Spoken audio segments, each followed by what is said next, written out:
Ah, screw it. I can only wait so long. I can only wait so long. I'm not even gonna bother like actually chilling and waiting for the for a time to come in. But yeah, screw it. Hi. I can't be apt. Normally I like wait a bit to start the stream, but like now I can't. Whatever. Did you pull for BRS? Yep. Yes, that was last week. That was last week. Now that I think about it, I haven't even posted the VOD for that because I said I was gonna make. I said I was gonna make a what is it? A stream summary video on YouTube, but like now I can't be bothered, so I'm just gonna upload the VOD right now. Actually, I might as well do that. I don't have a thumbnail for it yet though. Yeah, give me 1 second. Let me do that. Whoopsies.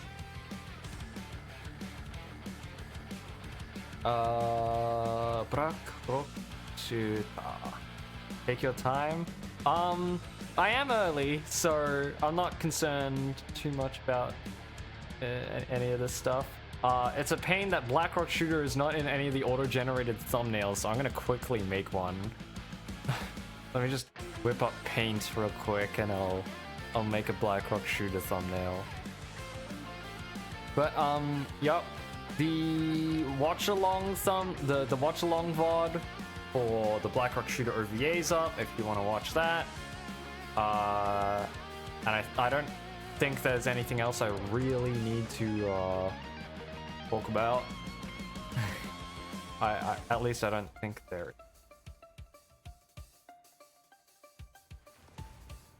I kind of hope not, because if there is, then oh boy, oh boy.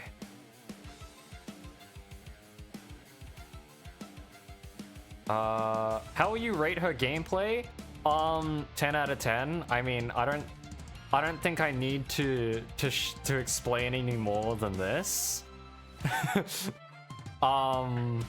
Yeah. So, I swear this is like common knowledge about me at this point, but like, I'm like a huge Blackrock Shooter fan, so seeing this really should not be surprising people. But seeing it feels different. Playing it feels different. It feels like a fever dream, honestly. Alright, I'm making the thumbnail right now. Give me a sec.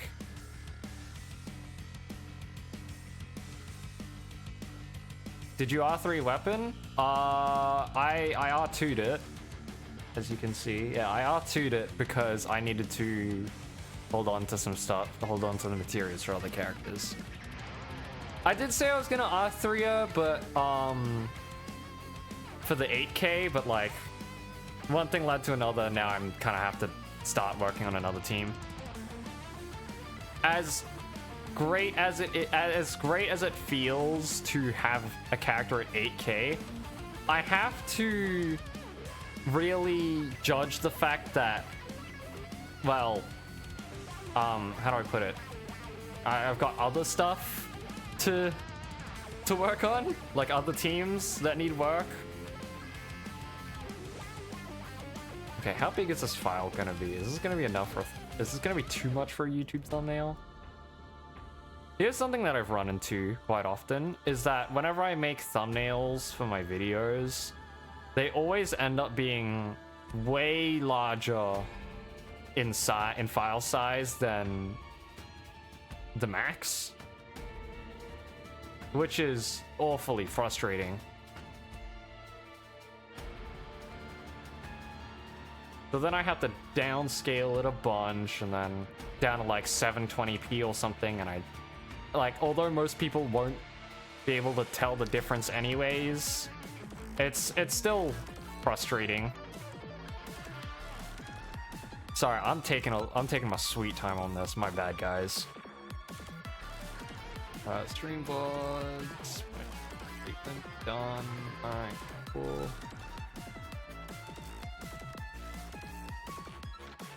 Black Rock Shooter Day.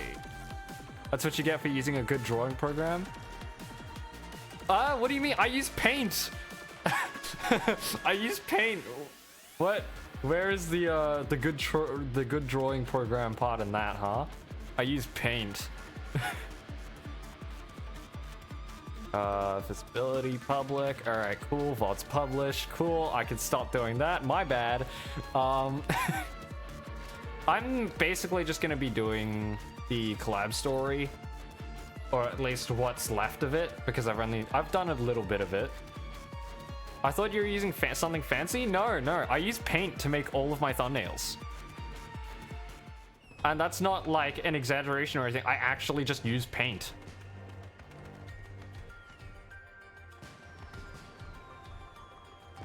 So, yeah. Crazy to think that, right? Crazy to think that all my thumbnails came from Paint. Your guild is dead? Oh yeah, 100%. 100% is.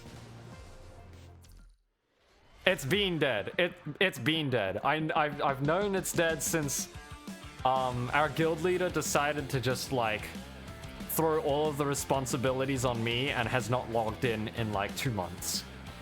The reason why I don't leave this is because well, my friends are in it. What did you do in the guild event? Guild event? The expedition? That one? I mean, I remember we at least got like the first 2 rewards in all 3 stages, but like I don't remember very well. We definitely weren't able to do the highest difficulty expedition, but we did the second difficulty, which wasn't too bad. And then it's funny to see that the guild leader literally did not log in once. So, I don't know, I'm thinking of swapping guilds, but at the same time, I like have friends in this one, so I kind of don't wanna, because my friends are in this guild. You at least get everything in the shop? Oh yeah, I did, no worries.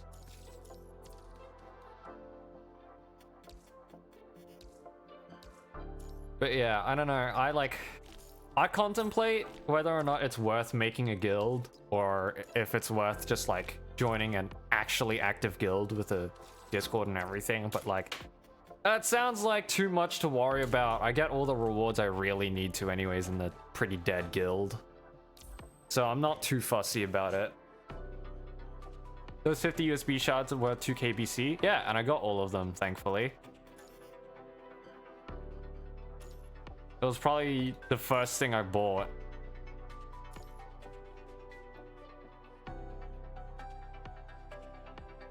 But yeah, I don't think it's...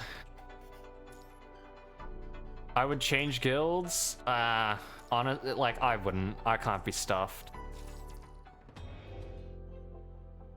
I don't really... and take my friends with me. My friends don't want to change guilds, because they can't be bothered either, so now I'm in the same boat. You see? So we're just kind of chilling. Is there a bigger benefit to changing guilds? Like, I don't know. Like, I'm not sure actually what like bigger guilds get you in terms of like more progression gear or whatever. Because if it's just for the sake of like leaderboard stuff, then I don't think I really mind too much about it. No? Oh, okay. I had thought so. I just want to be in the same guild as active as me. That's fair. I mean, for me, it's frustrating enough to know that our guild leader or guild founder just doesn't like log in at all. I mean, they probably log in, but they don't do anything. They don't do any guild stuff, which is rather disappointing. How much does a solitary dream skin cost? Was it 10k or 25k?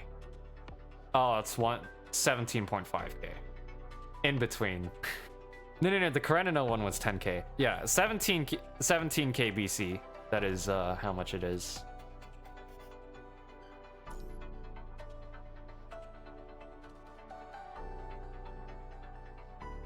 I don't know. But more like 10k? Is it more like 10k? I know they have like a pity, but like... I know they have a pity, but like... How much is the rates, actually? 0.5 and... What are the rates? How do I check? Wait, yeah. Special rewards 1%. Oh, okay. I see.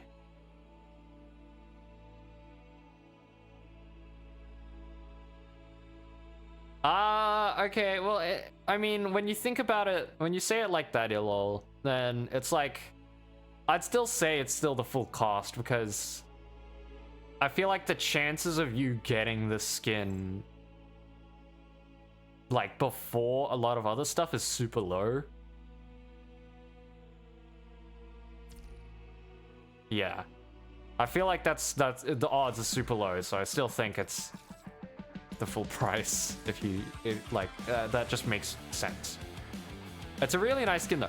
A Solitary Dream is probably like Solitary Dream came back so quickly. That's how much people like this, right? Yeah, people love Solitary Dream, and it came out like in what, Crimson Weave's patch? Yeah, Crimson Weave's patch, which is a little bit ago, I'd say. And then here I am crying now since Liv hasn't gotten her her skin rerun yet. That's gonna make me cry. What was I doing? I've lost track. What was I doing? It's the next patch? Wait, is it? You wouldn't lie to me, is it?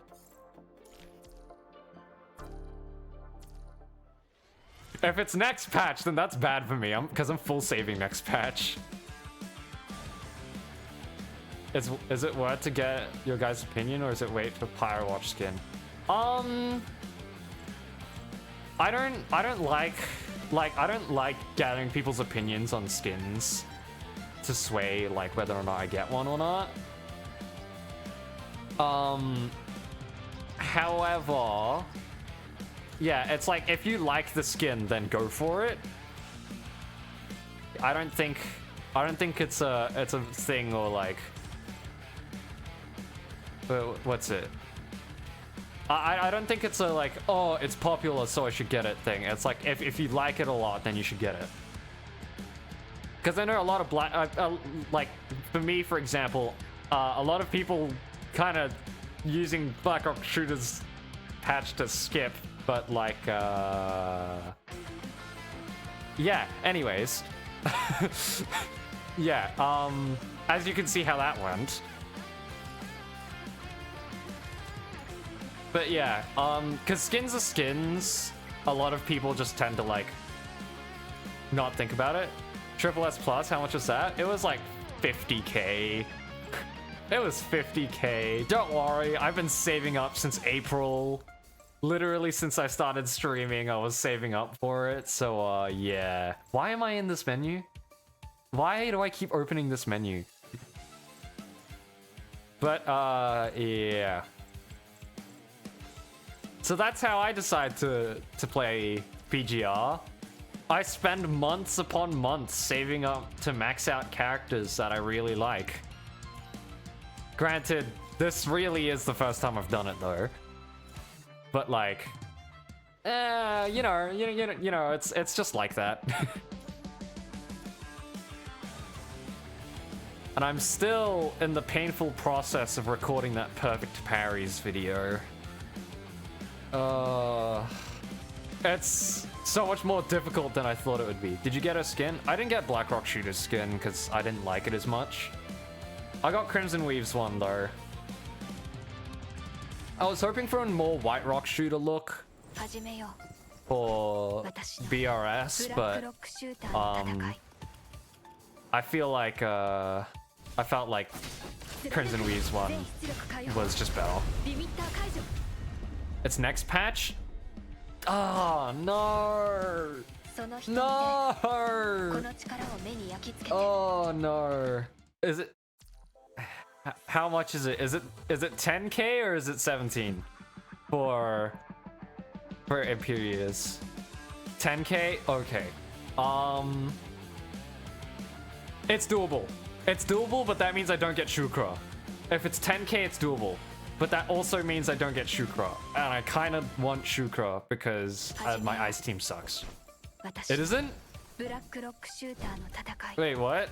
Oh no.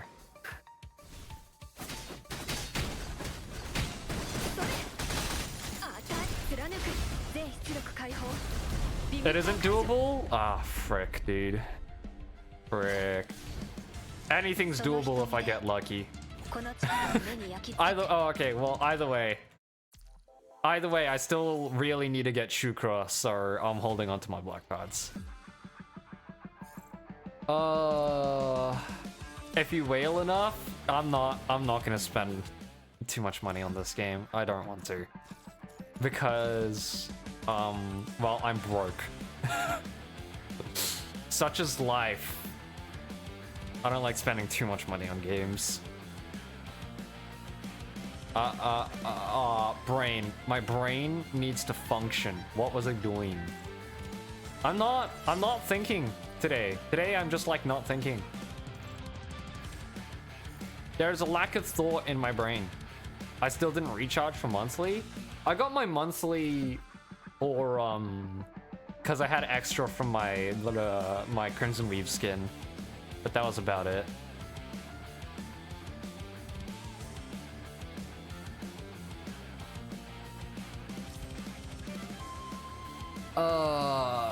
Do I want to do this now? Am I gonna start reading now? Because if I do, then it'll probably end up taking the whole stream to finish. I say probably, because I still have Engage to do. I have my weekly stuff to do. What am I doing? What am I talking about? What am I talking about? Oh god. Oh god. Oh no! How come Global is behind a whole year to CN? That's purely just because of launch dates. It's just because of launch dates. They launched the game in Chinese servers and then, like, whatever, all that kind of stuff. My brain. Let me think about this again. It used to be more. It used to be more than a whole year, but at least now it is. But anyways, it's because it launched 2019 in China, and then they opened up servers and thought it'd be like, oh, it'd suck if people would have to join in midway through and miss out on stuff, which ended up being better for certain reasons. Yeah, for certain reasons, it's a little better. Yeah, gaps slowly closing, but it won't be synced for a while. It won't be synced for a very, very long while. I feel like, at least.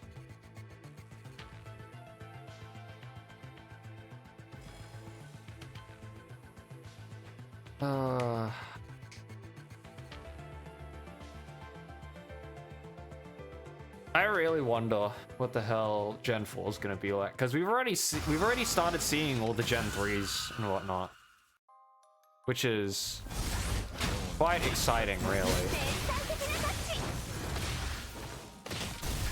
CN players didn't save for double S rank patches? Really? Oh my god, this is a terrible time. I'm not caught up on like how the schedule for that stuff works. They didn't know? Oh, I mean, yeah, that's fair. No, that's fair. The most they know about is just like the beta stuff from the on their latest patch, which is not much to go off of, honestly.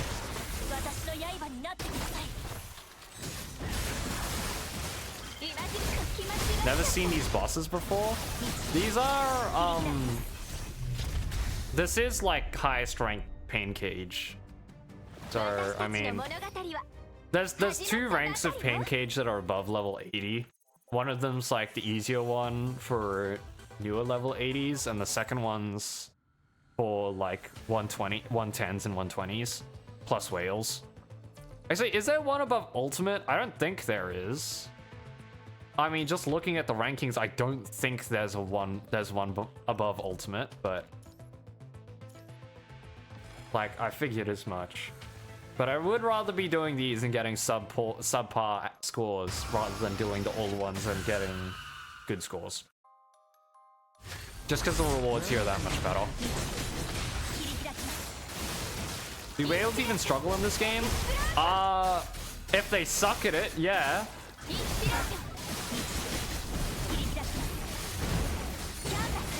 As much of a gacha game as this is, you'll still be absolutely terrible at this game if you suck at it.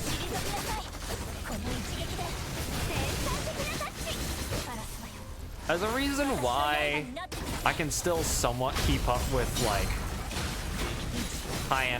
more high-end content is because I'm not awful at the game.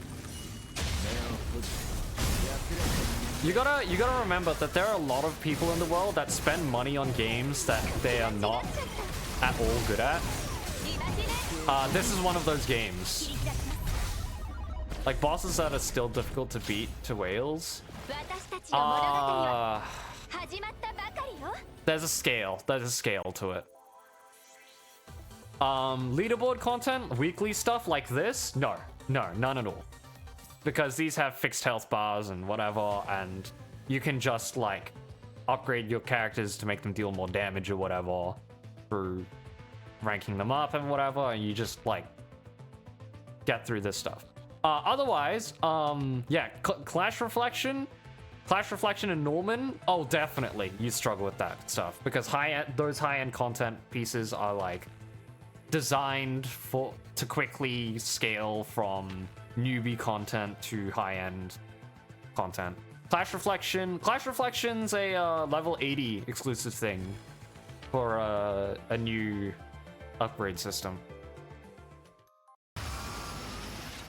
Weapon harmonization, yeah, you unlock it at like level 80 or something. And then you basically get to equip 2 more memories and upgrade your weapon, which is really cool.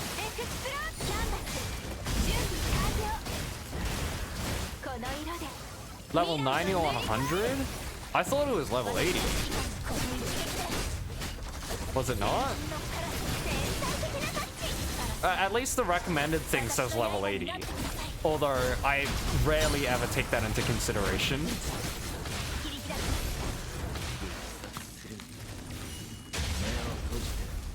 I just realized I'm still not using a tank on my ice team.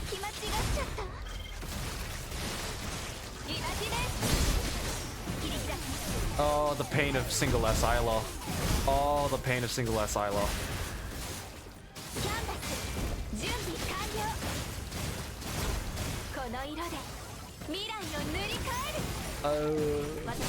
Why are you using ice? Huh? This is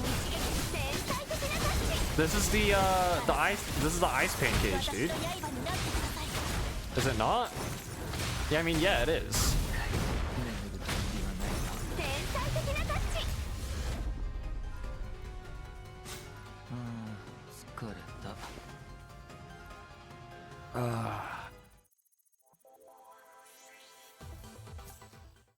I use lightning for it.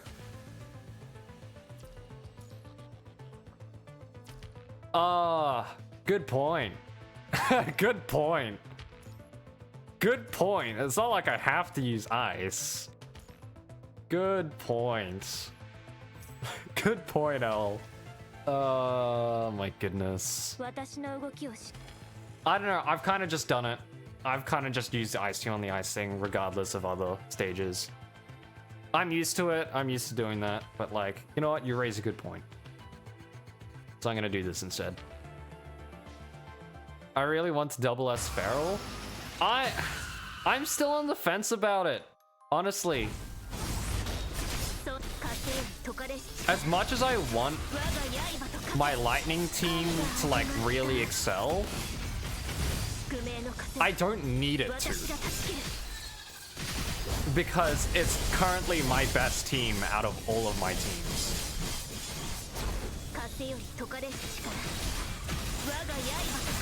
And it feels wrong to overpower one team and just leave everything else in the dust.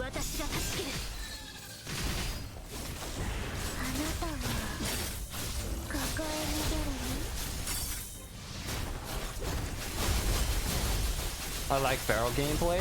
That's fair. If you like feral gameplay, then I can't blame you.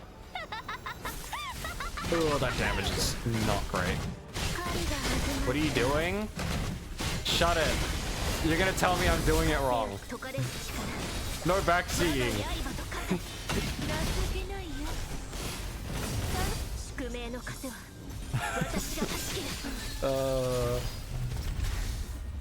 Yeah, no, I know you're supposed to go from tank to amplifier to attacker, but I don't care enough.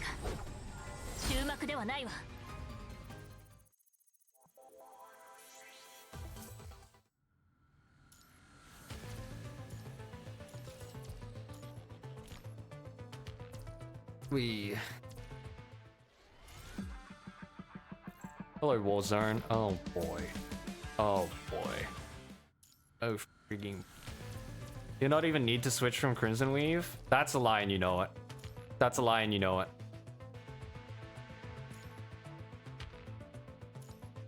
Wait, what's the Warzone bonus?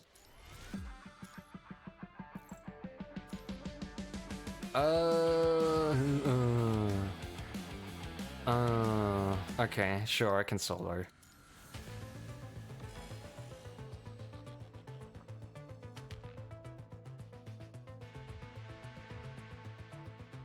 For the sake of having such a large BP difference as I do, then it's like, yeah, that's understandable if you want to, if you need to solo with the character.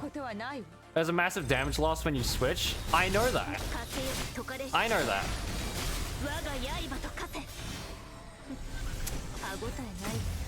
You don't need to backseat me on that.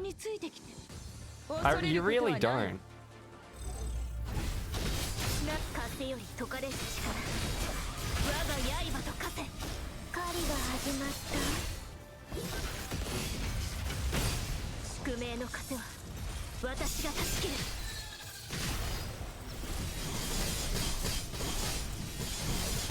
I'm not backseating, I'm just making sure you know it. No, this is that's just like avoiding rules. That it's backseating. You can't sugarcoat it.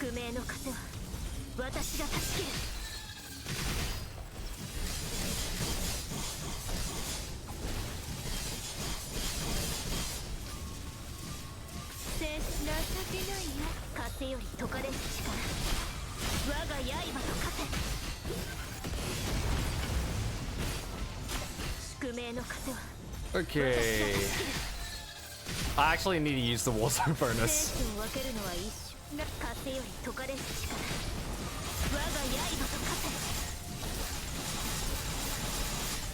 2 3-ping sets of the same color, did it say? Absurd. Really absurd. Maybe I'm a backseater? It's not maybe. It's not maybe. If I'm gonna be really blunt, it is not maybe. What's up, nerd? Hello, Sonny. What am I doing? What did I just do? Okay, I'm not liking this run. How are you doing, Sonny?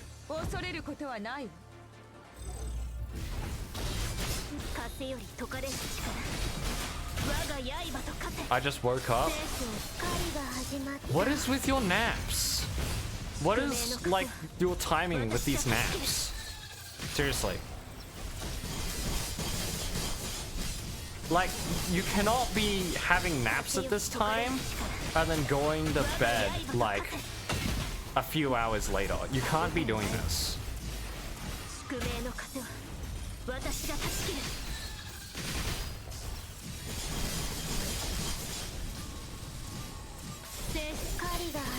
I didn't mean nap today. It doesn't change the fact that you did. Just because you didn't mean to kill him doesn't change the fact that you did kill him. Would be cool if the card had a coding. I know, right? I wish it did. I wish it does. Honestly, wish it did.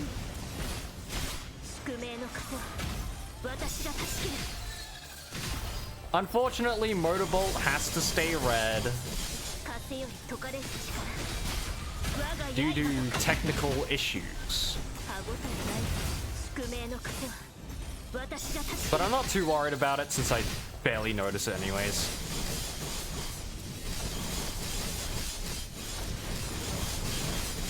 Me orbs. Thank you.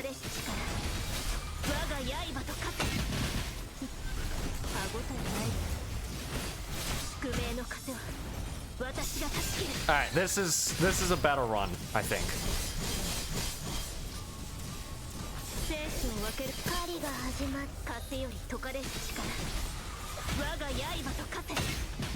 Not worried about it because I don't have any S rank cubs. Fair. Fair. I only have this one because I just happen to have an excess amount of black cards at the time.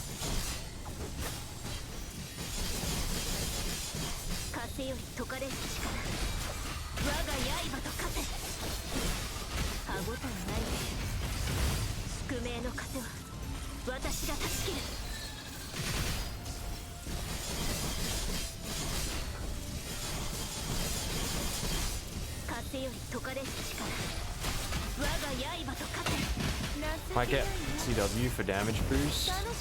Honestly, would be worth.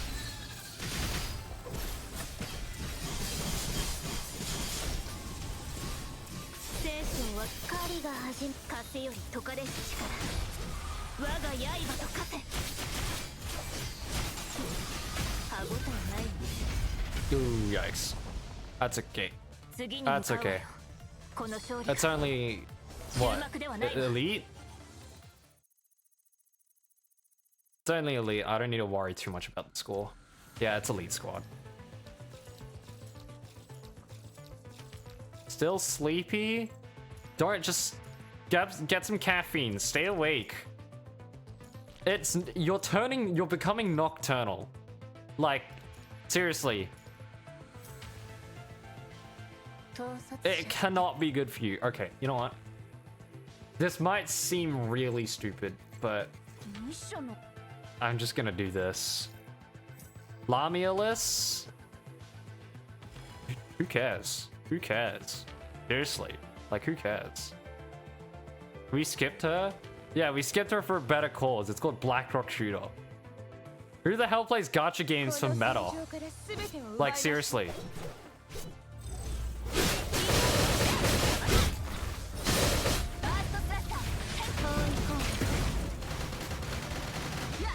You too, Sonny? Okay. L, I'm gonna be honest with you. Most people from my chat did.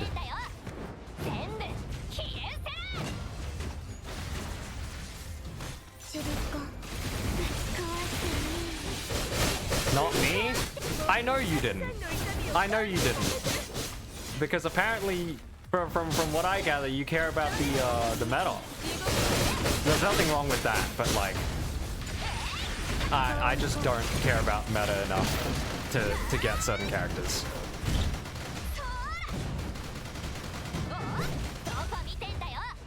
Lamia is my fish. Well then, that's great. She's not mine.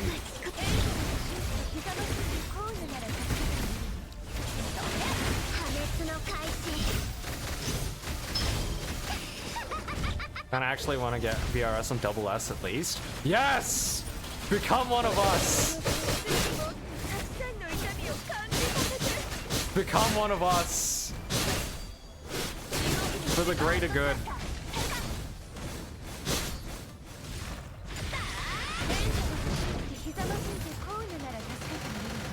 Okay, even if you don't, you can still use my Blackrock Shooter on Norman. Oh wait, right, hang on. Do you do Pioneer on Norman? If not, then I don't think you can use her.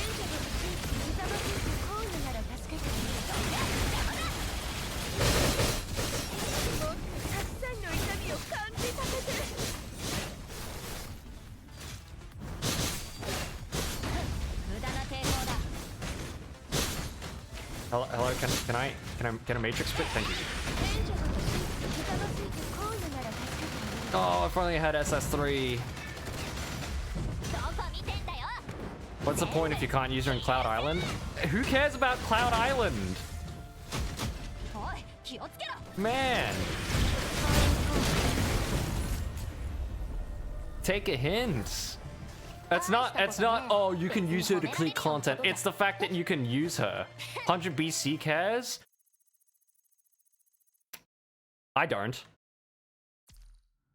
I sure as hell do not.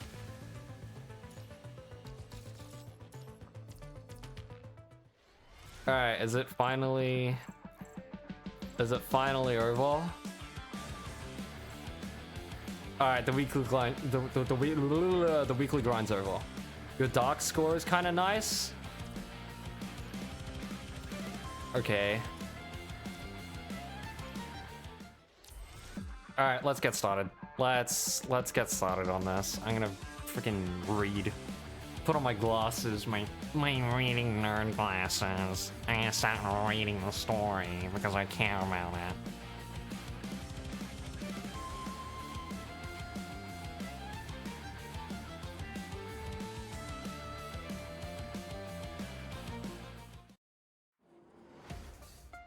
Oh boy. Oh wait, we actually get to start with the combat instead of having to go through 10 minutes of dialogue. Let's go. Wait, hang on. Let me get my water. My water.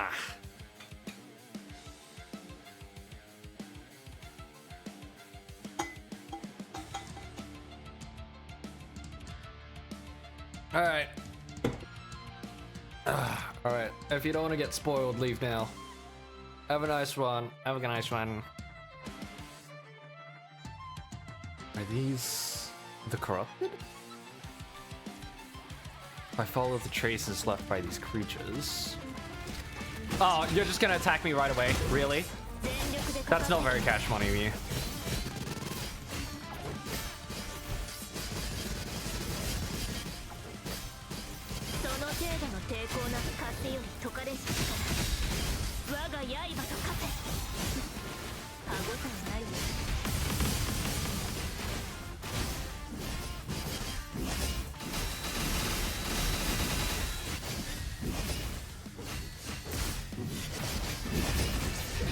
Ow, what the hell, man? For hitting me, he has an ult. Where are they going?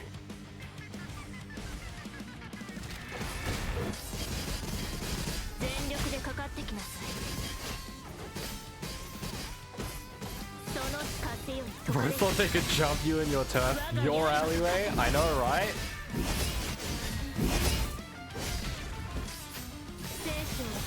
Get out of here.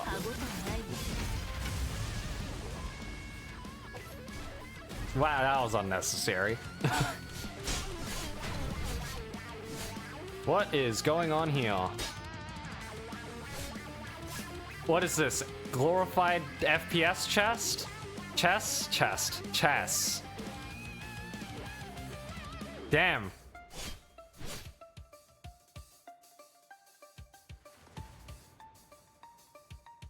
What is going on here?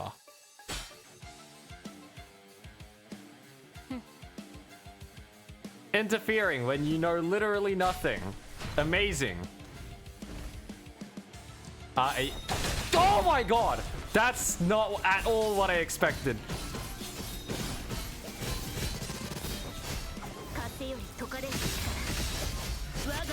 I thought they'd have a little more wind up to their attacks, but I guess not. The white set. Hey, chill for a second. Don't go saying that on my stream.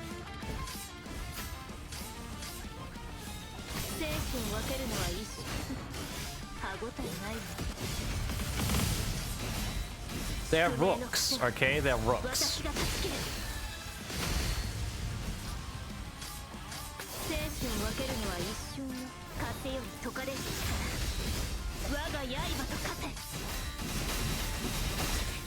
God, you are tall.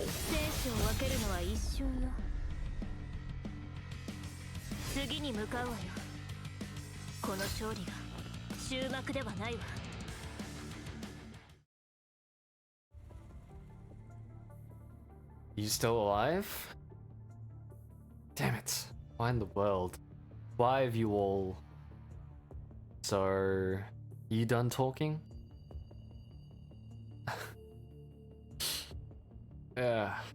Enough.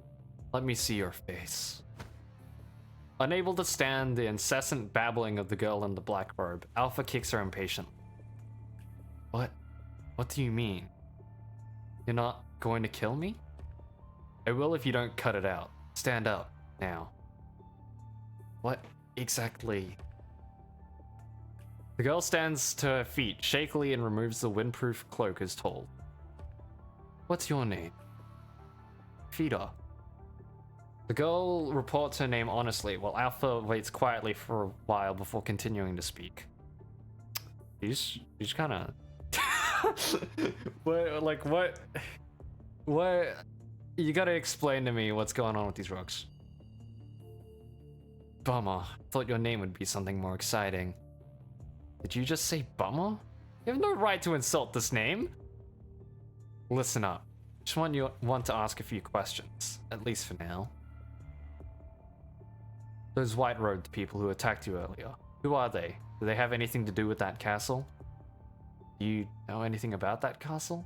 Castle. I keep alternating. I'm the one asking questions now.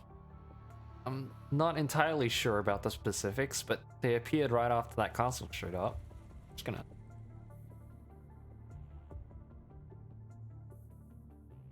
Alright, hang on. There we go. Sorry. First it was a bunch of monsters I'd never seen before, then them. Damn it. Why did it turn out like this? Why did they... Get yourself together! Who exactly are you? You're not one of those people with the white mental image, and you aren't going to kill me? Why should I? Just curious. You... Go on. Baffled, but being held at knife point, Vita starts talking. Corridor is made up of mental images. This much you know, right? But a mental image doesn't naturally die out, so it's only through human intervention that this process gets to speed up. This world thrives on fights among mental images. When one dies and decomposes, it returns to Corridor, where it's reconstructed to a new mental. Where have I heard that before? Curious. And so new mental images spark further conflicts. Essentially, this world is caught in a perpetual cycle of this process. And as a result, the inhabitants of this world are predisposed to combat upon meeting, with no chance for mediation until one side is completely wiped out. Conflicts, huh? So in a nutshell, it's a battle of wills seeking to annihilate one another. In her world, fights among humans never ceased, driven by greed, emotions, ideologies, beliefs. The closer two wills are, the more they tend to harm each other. And in the world of Corridor, such contradictions are manifested in a surprisingly direct manner. Alpha suddenly remembers what Blackrock Shooter said to her after that fight they had when she first got here. All those conflicts you've been through have made you who you are today. You sure like yapping, huh? The Corridor is a mirror. Alpha is reminded what the craftsman said, realizing that the metaphor might have a deeper meaning. How could you not know this? It's simple. I don't belong here. I'm an outsider, and I'm not interested nor obligated to adhere to all the rules here. An outsider? think I've heard of outsiders, but this is my first time running into one.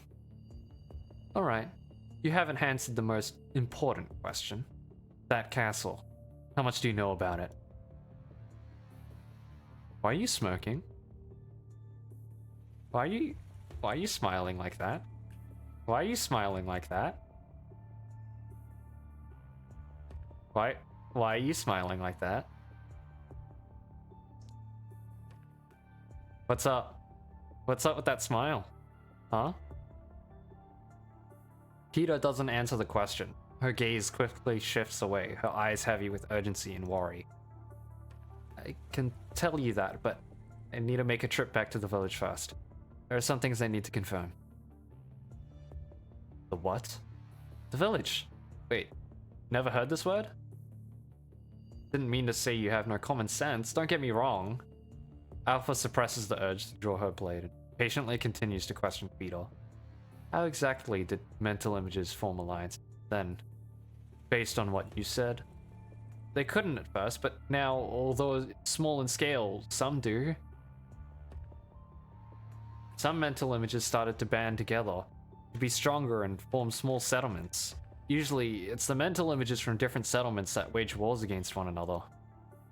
I see. Show me the way, then. Alpha cuts off Vita after hearing what she wanted to hear. Are you coming? I mean, yeah, if someone tells you to show the way, then like you'd expect someone to follow. The information you have alone isn't enough. If Vita can take her to a place where she can obtain more information, it would save Alpha a lot more time trying to verify the truth. What's the matter? Worried I might hurt your friends? No, if I don't take you there, you wouldn't let me go anyways. After muttering to herself, Vita clenches her fist tightly before quickly releasing it. As if to hide her emotions, she puts on her hood again and takes off in front of Alpha. Ooh. Ooh. Interesting music. Unbeknownst to them, the sky of corridor is tinged with a hint of red. Upon closer inspection, countless red specks are floating beneath the clouds, weaving into an endless ribbon of light in one direction. As this ribbon of light leads to that massive castle.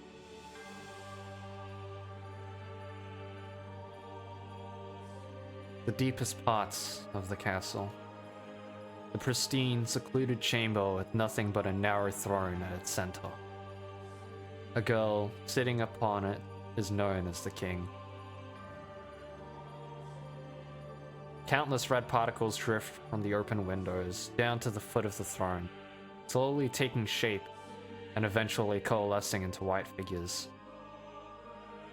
Pure white warriors kneel before her, waiting her command. Dismissed. Continue on with the final expedition.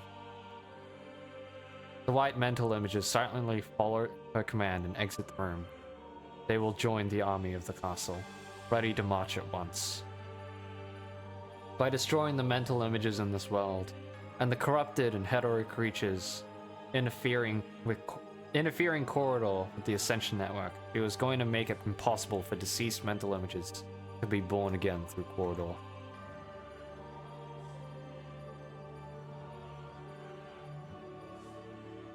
She leveraged the collected mental images to create her own army. They no longer adhere to Corridor's laws of mutual slaughter and act like puppets, completely obedient to her commands. Have you found them yet? She asked the shadow behind the pillar in the room, a green-eyed girl who takes 2 steps into the light and nonchalantly leans against the pillar. I only ran into 2 of them. They should be hurrying over this way as we speak. They don't matter.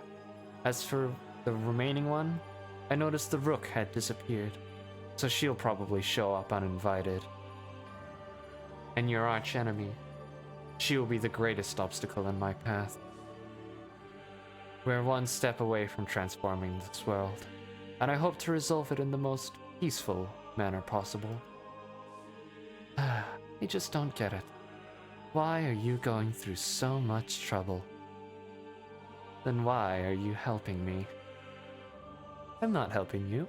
I just think that child will definitely try to stop you, and I'd rather have another fight with her than join her. I can only truly feel my worth through my battles with her. Beyond that, I'm not interested. Such a shallow and naive thought.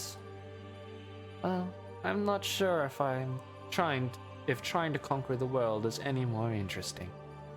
Conquer? No, it's transform. This world is too barbaric. Its filtering methods too primitive. Endless conflict and plunder only breed a civilization filled with violence. Since the Ascension Network am here, I must end all this irrationally. First, we must put an end to meaningless conflict and update the filtering rules, which will be the foundation for a perfect world. Isn't that repackaging? Isn't that just repackaging world conquest? Well, no matter how noble your cause, it means nothing to me. Suit yourself, but in the end, you too will be filtered by me. We don't need two sets of rules for one world. Seriously hoping it won't be too boring then.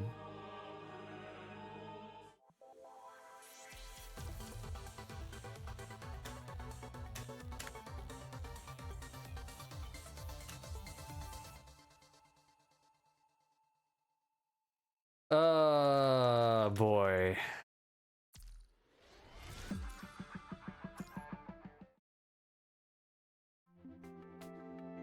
We're here. Is this the village you were talking about? Ah, yeah. Alpha follows closely behind Fida. The two stop in front of a few buildings amidst a vast wilderness. This place, well, thought so. The sky is tinged with a faint red glow, adding a layer of desolation and gloom to the scenery. Looking at the desolate village, Fida speaks with a low voice. Was it those white mental images that did this? Most likely.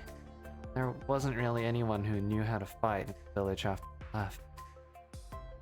Are you going to explain the whole situation now? After that castle appeared not long ago, this village, which had a decent relationship with us, organized its most elite mental images to investigate it. In the end, one person. He said the master of the castle possessed incredible power and that we couldn't stand a chance of winning if we tried to fight her. He demands that visitors play a game with her, and that challengers must assemble a faction. A game? Alpha recalls the appearance of the castle. A black and white color scheme reminded her of chess.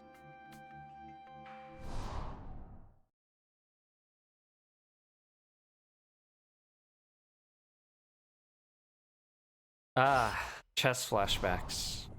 Alpha stops herself down memory lane. And then, they failed. But why did you leave the village?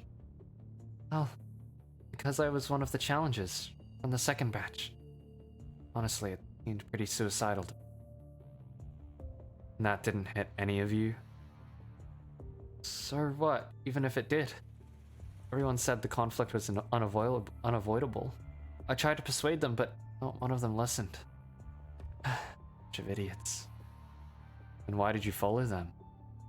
According to that person, they needed a certain number of people to be recognized as a faction. They were running short on people after the elites were wiped out. Couldn't just run away alone. You have to meet the minimum player requirement to play the game. Makes me wonder what stand to gain from this game, and they made it so complicated. On the other hand, the corridor itself barely has any rules to speak of. The iterative mechanism between mental images prevents the emergence of complex social structures. If Ascension Network wants to continue the filtering here, what are you talking about? It's not something to worry about. Oh, Have you figured out all the things you wanted to know? A figure is approaching them from the distance. And why are you here? On a mission, of course. As Corridor's medic and mechanic, I'm here to help the common folk. This place has just been attacked, and I'm here to check on the survivors. Could you please clarify who the survivors are? Seeing the craftsman, Peter instantly becomes respectful and reverent, showing the craftsman's prestige in the world. Peter? You're back? People start emerging from the buildings and gathering around Peter and Alpha. Peter, where did the rest of them go? Did you succeed? No. We failed. Everyone else is gone, except for me. Who are you? Never seen you before. Why are you with Peter? These mental images seem to have little combat ability left, but their tone still carries a hint of aggression towards Alpha, stranger. I'm the one who saved her. You wouldn't want to get on the wrong side of me. Alpha gives her warning in a low voice, her gaze compelling the mental images to move their hands away from their weapon. Consider her a friend of mine. She'll also help us deal with the incident at the castle. Oh, I see. Alpha can't be bothered to argue. She doesn't want to complicate matters further. Did you save these people? No, I just got here. It looks like someone else has intervened. Someone else? Could it be someone from outside the village? Impossible. People out there have no reason to help. They were these two people we'd never seen before. They helped us fend off the white mental image. It took a toll on us nonetheless, though. After that, they left for the castle. Weird. You look alike. You look a lot like one of the two. Huh? Following the mental image's gaze, Peter looks at Alpha, feeling confused. Is that so? Must be someone you know? A friend of yours? You trying to sound funny? I guess they were here too. Alpha falls deep in thought for a moment before shaking her head. Not getting anywhere thinking about these things now. We'll see when we meet them. So, are you going to lead these people to safety now? No, I'm in no position to decide where they want to go for them. The craftsman shakes her head, silently watching Peter walk among the group of surviving mental images. Peter, now that you're back, let's chop and get a third expedition organized. Not sure if we can find enough people. With everyone here, we might just barely make it. No. What's wrong with you all? Are you nuts? Still going to line up and march to your deaths after all this? To our deaths? Are you saying our fight is pointless? So what if I am? Haven't you seen how strong those white mental images were? You don't really think we stand a chance at all, do you? See, this is as good as killing yourself. Death is only a process of returning to Corridor, Peter. We don't need to fear it. Conflict is the real reason Corridor exists. It's our calling. If we flee now, Corridor is going to fade. Don't you want to avenge our people that got slaughtered by those white mental images? All of you are out of your minds. All of this nonsense. But do you still believe in them? Fleeing is clearly the only sensible choice if you're facing an enemy you don't stand a chance against. Whatever we are, alive or not, makes no difference to Corridor. What's so bad about living just a little longer? Why do we have to fight these stupid fights? Peter, we're deeply disappointed in you. Have you forgotten Malaka's teachings? Shut up! Enough. You know what? Suit yourselves. I'm not going. Hey, where are you going? Alpha reaches out and grabs Peter's hand as she is about to run off in frustration. They want to go. They should just go with you. You don't have to make things difficult for me. You're right. Alpha lets go of Peter, leaving Peter to stumble forward and nearly fall. Never mind. None of my business anyways. Peter puffs up her cheeks and is about to put her hood back on when she notices something that causes her to freeze. She looks up at the sky. The pale red ribbon of light, a thin white tributary, branches out. The luminescence, white stream, slowly flows toward an opening area in the village, where the specks of light gradually focus to a shape. Finally, a slender human form emerges from the sphere of light and lands on the ground. What in the world? Peter murmurs as her legs move on their own towards a still, unawakened figure and kneels at her side. This is... Corridors giving birth to a new life. Once fallen, mental images return to Corridor and eventually turn into new forms of life. All things in this world are born this way. Peter holds the hand of the newly born mental image, her expression unreadable. It's strange. Did you notice something? So many. Alpha doesn't finish her sentence, but Peter already knows the rest. Hundreds of mental images have been slaughtered by the castle, but only one image is reborn from Corridor. That ribbon of light. It's likely interference from the Ascension. Craftsman, what in the world is that exactly? I am the craftsman, and not a tool for explaining the working of this world. But yes, you'd be correct. Mental images killed by the creations of that castle can't return to Corridor as usual. Instead, they're captured by the castle's master. It's likely that those white mental images were produced in the same manner. If this continues, the maintenance and operational mechanisms of Corridor will be completely altered. What it will evolve into, I cannot say. Is it that you don't know? Or you're just not willing to tell us? Let's just say I'm maintaining a bit of mystery. In any case, I'm going to turn into a pretty bad... I just totally killed the mood. In any case, it's going to turn into a pretty bad situation. This mental image was able to be born through Corridor normally, because you and those two unnamed kind souls defeated those white mental images, which helped gain some authority in the castle. Damn it. Stupid. This is so stupid. That holds true. No point in them rushing to their deaths at all. Peter mutters angrily. Her teeth are clenched. She pounds her fist on the ground, making a dull sound. Eventually, she carries the mental image, still asleep, to her group of friends, handing the girl to one of the mental images. Of you. Just get the hell out of my face. Take her and leave now. You remember the village's rules, right?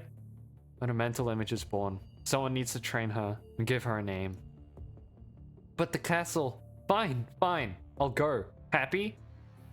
Just gonna follow that lady who looks strong. Keeping you all around is only going to slow me down. Take good care of her. As Malak once took good care of me. Don't want to raise a coward like you, though. Haha, funny. You done? Hurry up, go! Peter, frustrated, drags the group of mental images and urges them to leave. She wakes up before I get back. Name her Peter. I'll probably be long dead by then anyways. If you fail, Peter. Alright, stop talking. After ensuring her friends head in the direction opposite the castle, Peter returns to Alpha's side. Aren't they a handful? You're not running away? Thought you rock? No. That castle should be a piece of cake for you, right? Sticking with you seems safer. Plus, they wouldn't have left if I didn't do this. I have no obligation to protect you. Never asked for that. We can fight just fine. So, we are setting off like this? You're coming along too? How nice. It's a matter of corridor survival. I need to contribute. And my motorcycle? You're just going to keep it? Of course not. I've already arranged for professional delivery. Right then, a familiar roar of Alpha's engine can be heard from the distance. A girl in black rides towards them on a crimson bike, drifting to a stop right in front of Alpha. I never agreed to let anyone else ride my bike. Come on, Sharon is 11. I didn't even charge you for the repairs. Took some time to get this bad boy up and running. She takes off her hood and dismounts from the bike. You're... Seeing her face, Peter instantly collapses onto the ground, looking lost and shocked. The girl with the black attire and blue eyes observes Peter in silence. Peter's frightened demeanor reflected in her eyes. You're the demon of darkness.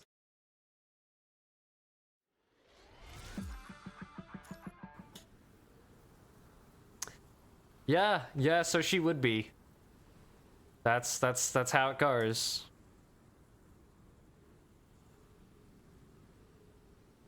Do a head count and see how many we lost this time. Yupi, Migris, Okend, and they've merely returned to court, completing a cycle of conflict. This time, people will eventually inherit their names and... Let's not talk about that. Let's bring her back.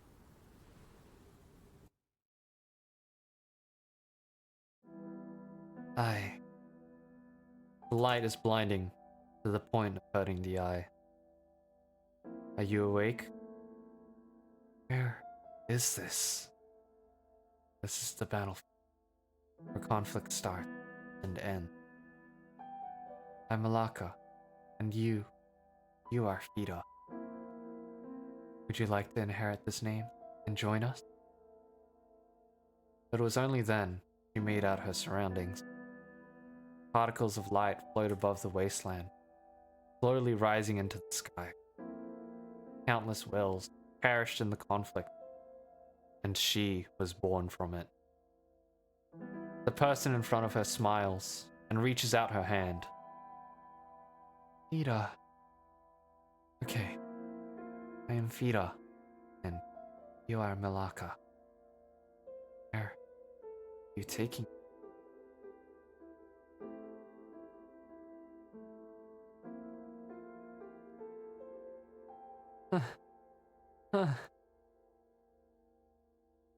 Is it over?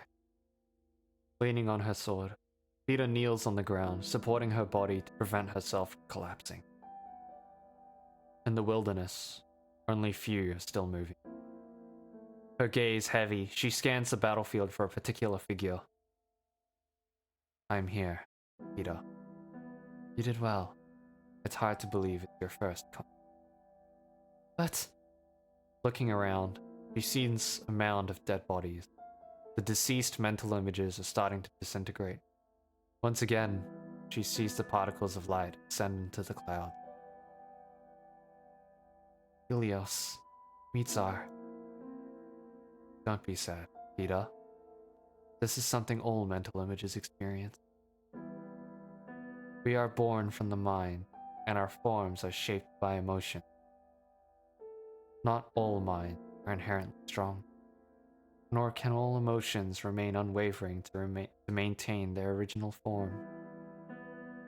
Conflict is a process of filtering and refinement. To mental images, death is not the end, but a new beginning. I know. You've taught me that many times. But does that mean Helios and Mizar are coming back? That's right. Then, please allow me to bid them farewell. May I? If that's what you wish. With Malaka's permission, Fida lifts her head, silently observing the sky, which seems even more blinding than usual, until the last glimmer of light fades away.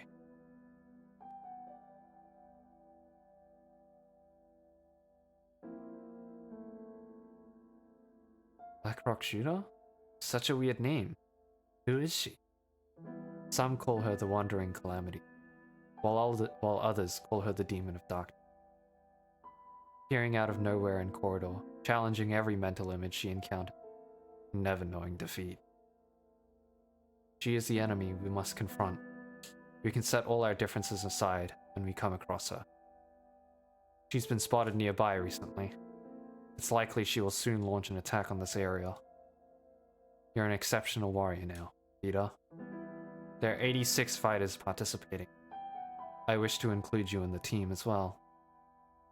Is she really that strong? Even those who were once our foes have joined this mission.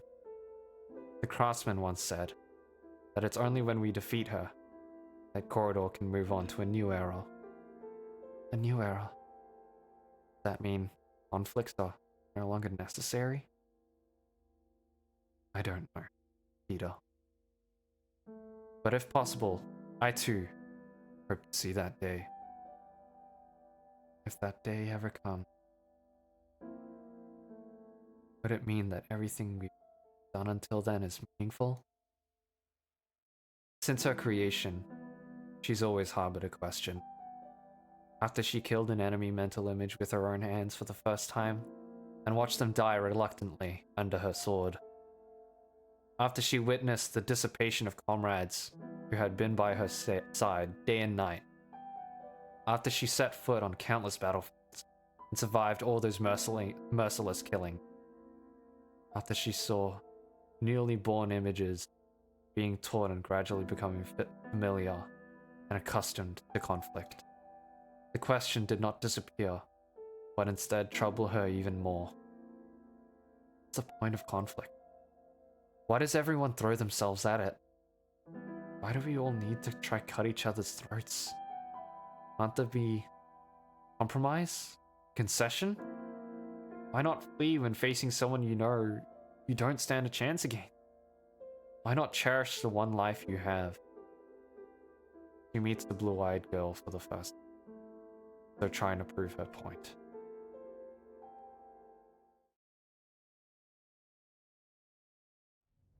Peter thinks Malaka is wrong about one thing. This girl is not a demon. She's more like a reaper of lives, killing all who stand in her way indiscriminately. No attack can touch her. No defense can withstand her. Every strike of her sword claims a life, and every sound of her cannon is followed by cries that never have the chance to be uttered.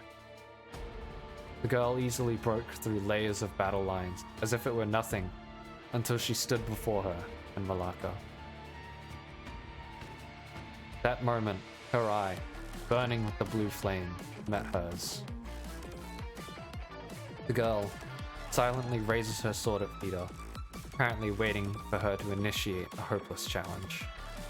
And Peter, without hesitation, casts the question aside, making up her mind almost instantly. Peter? She grabs Malaka's hand, fleeing the battlefield that's turned into hell.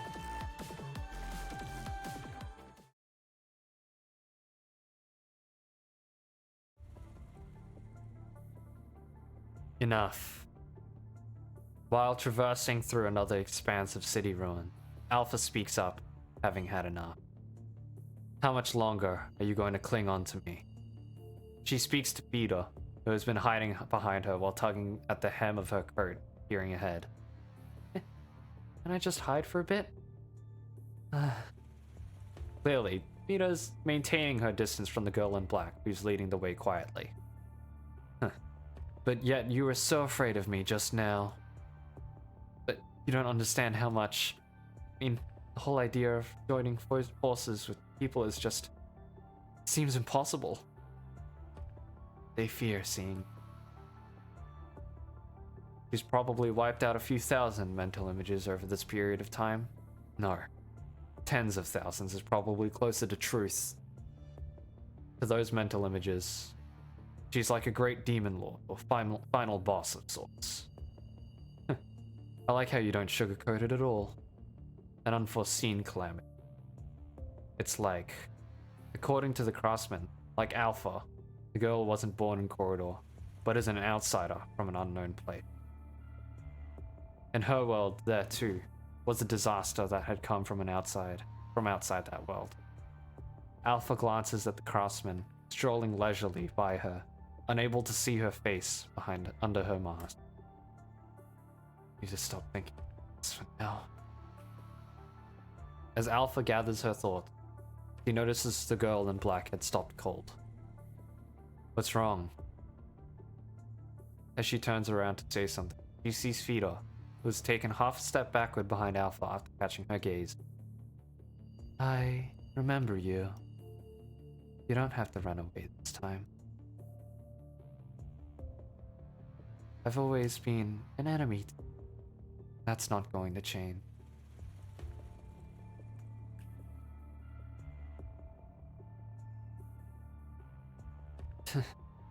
Say, why are you going to that castle?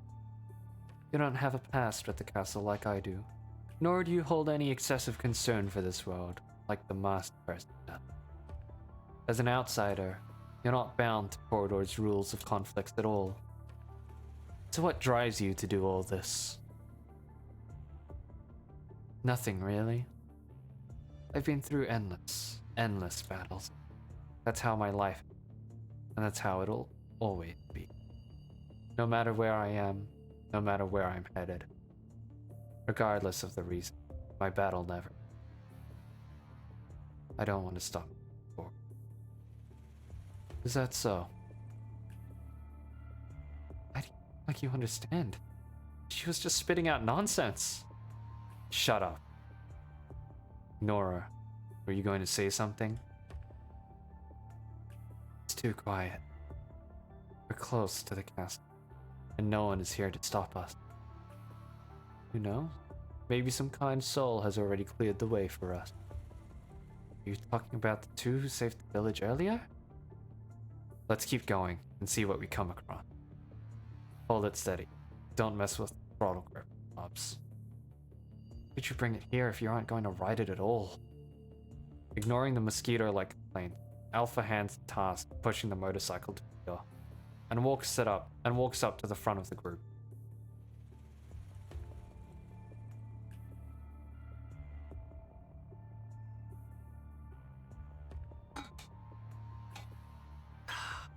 A magnificent ancient ruin stands before her. She knows that beyond these buildings lies the castle's turf. She steps carefully into the ruin, her footsteps on the marble floor echoing crisply. Suddenly, the light of a blade, followed by a faint chill, flashes straight toward her from the dark. Alpha shifts sideways and dodges the first ambush. Her Kodachi pops out its sheath and flashes the second blow just in time. When the Kodachi and katana cross in an X, red electric arcs dance on the thin sheet of ice on the katana's blade, causing the shards of ice on it to scatter. Alpha? Thought I'd run into you here. Why are you here? Oh, didn't you know? Alpha smiles a disdainful smile, exerting a slight force on her wrist to ward off Lucia's katana. Facing Lucia, who still aims her sword at her, Alpha lowers her gaze briefly, sheathing her Kodachi to show that she has no intention of fighting Lucia. Chill. I have neither the interest nor the time to cross swords with you here. There are more pressing matters at hand for both of us, and you know that. I guess you've been dragged into this too? For a moment, I hoped you weren't here. Alpha frowned slightly at the figure emerging from the dark. What's going on, Alpha? Why are we here? And what does that castle have to do with the Ascension Network? Do you really have no clue why you're here? And could it be Quick Thinker, aren't you?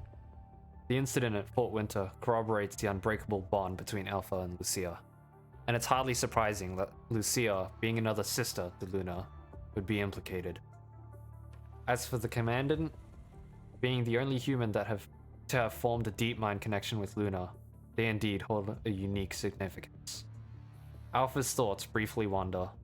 She's certain that this human has arrived at the same conclusion. Are we done chit-chatting here?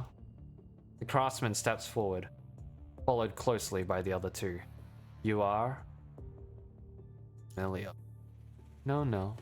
You're mistaking me for someone else. Wait, we're the two that saved our village?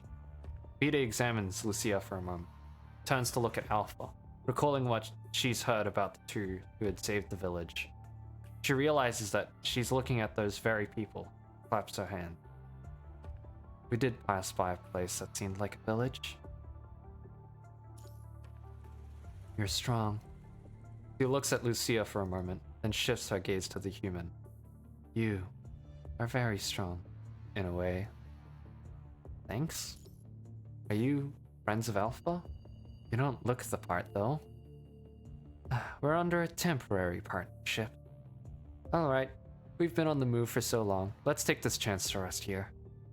And we should try to get to know one another a bit. The craftsman produces several blank autograph cards and a pen and starts distributing them. Alright, Klaus, tell everyone, say your name and one thing about yourself.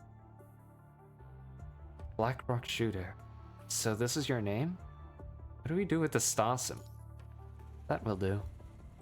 You ran into someone else with a pretty bizarre name before, too. Do you know her? Thought so. What do you mean? Never mind. They're an enemy. We'll just have to make sure they go down. That's enough chit-chat for now. What do you plan to do now? If you don't mind, I don't mind settling things here once and for all. I mean, we've fought so many times now. I'm getting kind of fed up. Hey, wait. You trying to pick a fight here? But why? Can't we just talk things out? Alpha ignores Vita, who's looking nervously at her, her fingers resting on the Kodachi's guard as she observes Lucia and the human's reaction.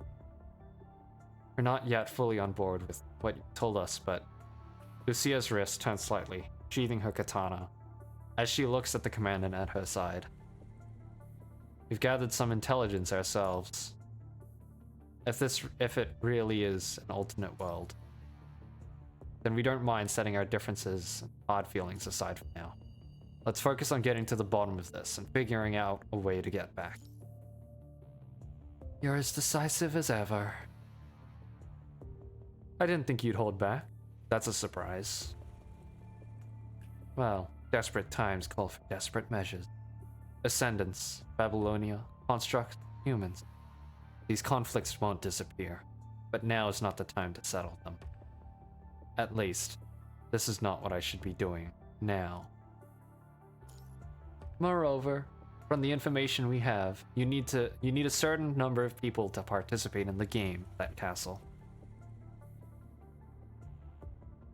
Joining forces is only a temporary measure. I guess the conflict continues no matter where you go, and no matter who you are.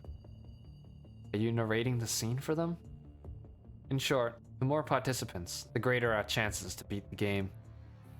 It's just that I'm not sure what kind of game the master of this castle has in mind. Let's head over there first. You'll reach the castle's main entrance at the end of these ancient ruins. After achieving a brief peace, the makeshift team sets out towards the source of this anomaly.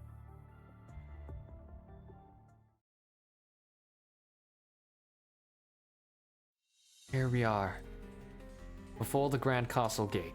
Everyone stands firm at the foot of the stairs. Finally. Right then, they see a slender figure, slowly stepping down the stairs. I was expecting all of you to get here sooner. You are... Lucia's voice grows shaky when she sees the figure's face. Luna? No. No, not her. I am, of course, the king. The one who sets the rules. Though her face is strikingly similar, the way she carries herself and her tone of voice are entirely different from Luna's. Seeing the master of the castle, Alpha's katana sparks with lightning. When she draws it out with lightning speed, a dazzling arc of electricity slashes out at the figure. The sound of a blue-white cannon being fired from follows. The shot and ear-splitting explosion engulf Luna right away. All these attacks, meaningless. This is my Ascension Network's domain, which means you all have to play by the rules I have set. As the smoke clears up, Alpha and the rest of the group see that their attack proves ineffective. The king remains unscathed. Alpha, Lucia, Commandant, and the girl with black hair and blue eyes. She who calls her the craftsman, and some tag-along I don't recognize. Everyone who needs to be here is here. Now. She raises her hand, casually tossing several streams of light from her palm, which land before all of you. They are black chess pieces, and the one landing before you bears a crown. The king, what the girl claims to be. This is chess? Lucia seems to want to say something to the king, but a violent shake cuts her short. Now, game begins. The world around you grows twisted, and it feels as though the ground beneath you has collapsed in an instant. You feel like you've been sucked into a bottomless pit, passing out cold as you go down.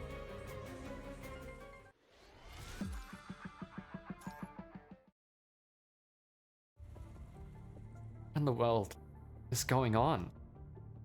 Her consciousness experiences what it feels like an endless fall through the dark. And when she opens her eyes again, she finds herself in this cold, empty space. Is this inside of the castle? Commandant. Lucia doesn't see her commandant, but the connection of her mind remains unbroken. The beacon is still securely anchored in her mind, meaning that her commandant is not in immediate danger. Lucia looks around, and when her gaze falls to the floor under her feet, she notices a faintly glowing mark. Is this a chess piece? That's the symbol for the knight chess.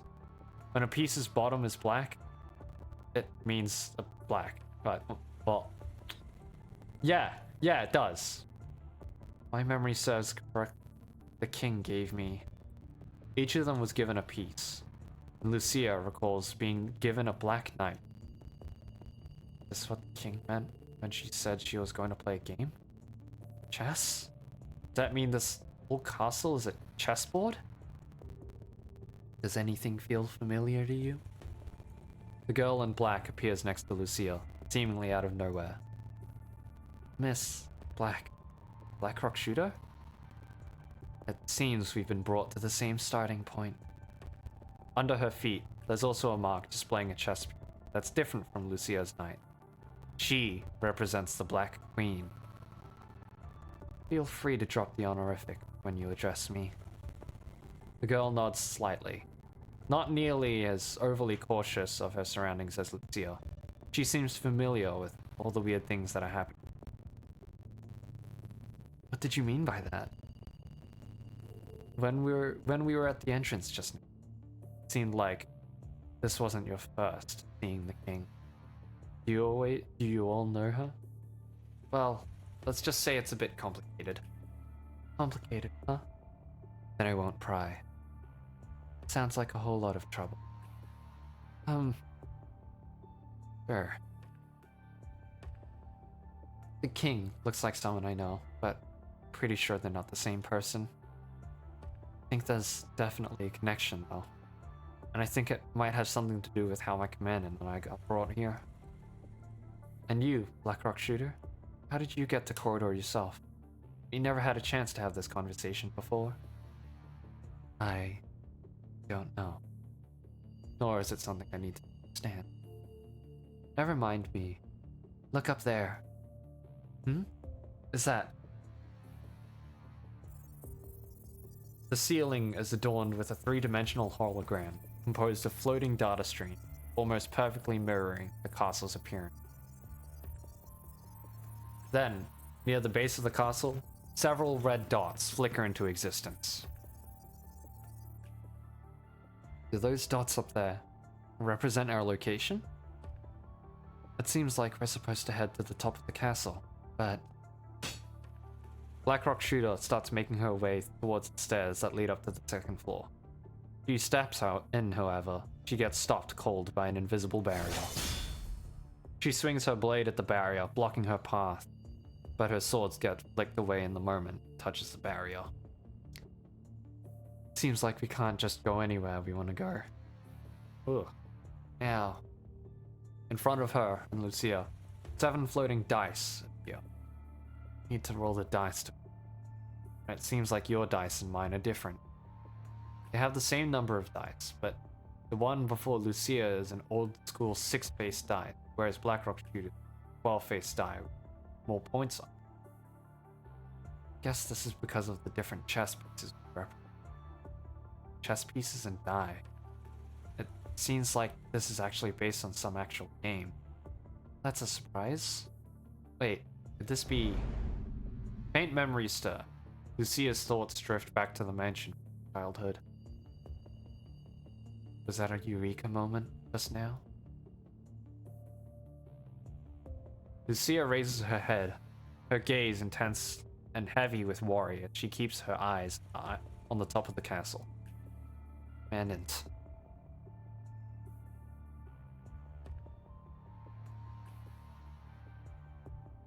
Well? No, don't mind me.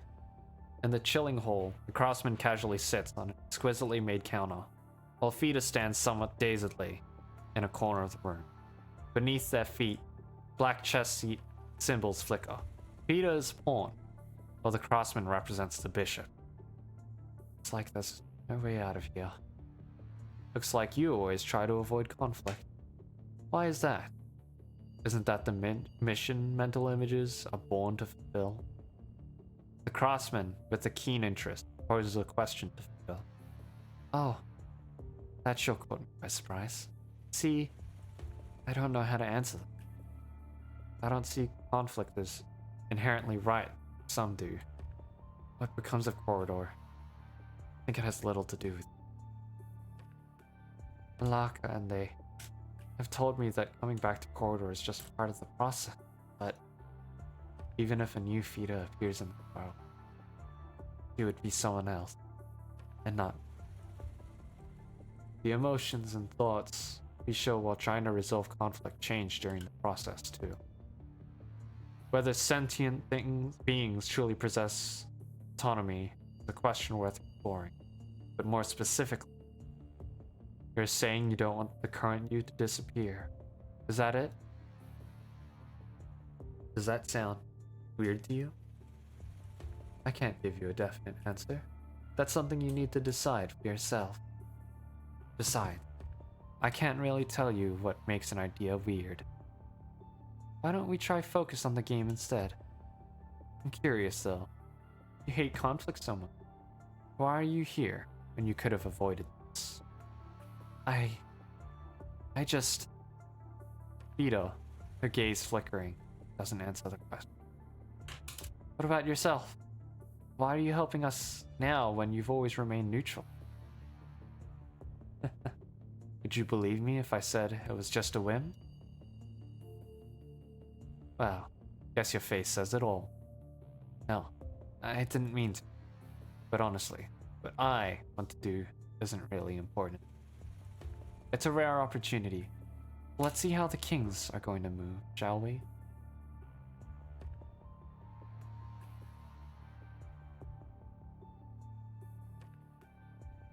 In the room, lit by a ghastly white light, you find yourself strapped to a chair. You feel bound to the place by chains you can't. Unable to stand up or move, you're forced to look at the chessboard before you. What's the matter? Just FYI, you don't have the whole day to think. The king's mocking tone makes its way into your ears. Her red eyes reminiscent two greedy black holes that threaten to suck into them into your consciousness. Well, don't you think you're asking your opponent to make a move without telling them the rules? You seem to jolt awake, seeing the red figure that apparently having shown up out of nowhere, strikes you with like a bolt of thunder.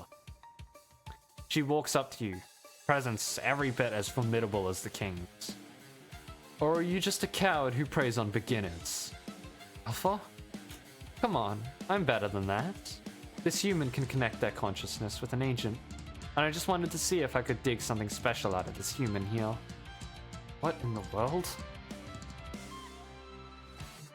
Now, this is a civilized place, and I'll do my duty as a host. The basic rule is this. This castle is a chessboard, and you roll the dice to move toward the goal. The king's fingers brush over the data model on data with a dozen specks of light, different colors. Clearly, they represent chess pieces from both sides. The chess pieces are people from either faction, and their starting positions are randomly determined to avoid immediate captures. Easy enough, right? The king waves her hand, and with it, you see a new set of data projected before you. Status of the chess pieces, and the remaining number of dice each chess piece has.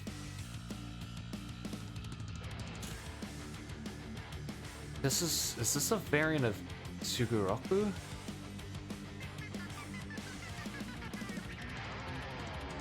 She's giving off Catch Me If You Can, Welcome to My Tan, Salvatore, Lana Del Rey song. I guess, so yeah. Board games played with dice aren't uncommon. The guys from WGA have made you play a few of them. But dice and chess? That would have been lame, no? It tests you on your computational skill, and nothing else, which is super lame. So I thought we'd do something a little more peaceful here. Look who's talking. There are actually more rules than what I just said, but I don't think I need to go over every single one of them, right? I'm sure someone from your side is very familiar with this game.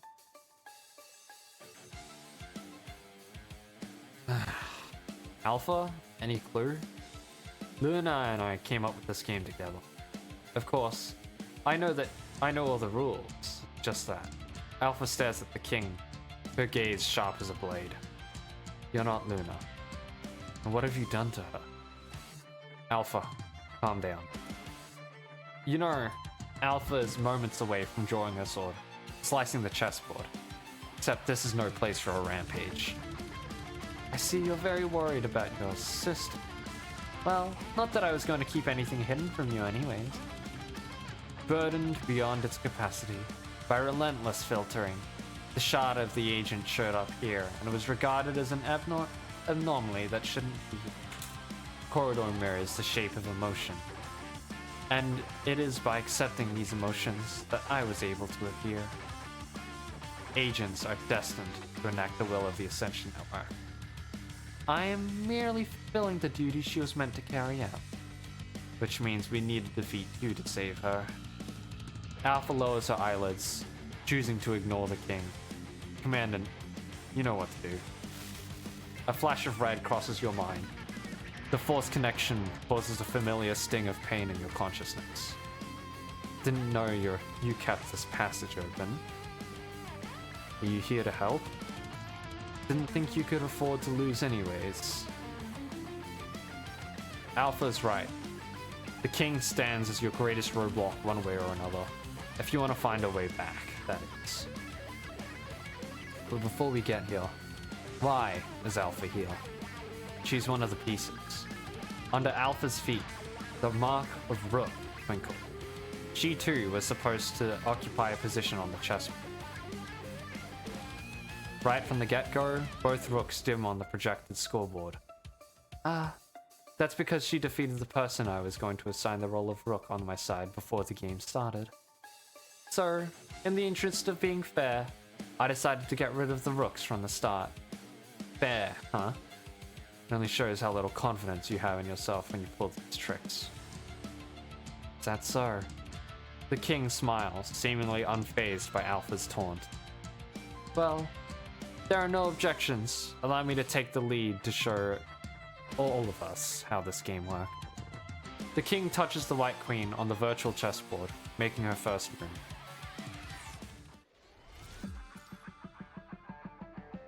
my goodness. Oh my goodness. Am I actually gonna get through this in one stream? I don't know. I don't know if I can.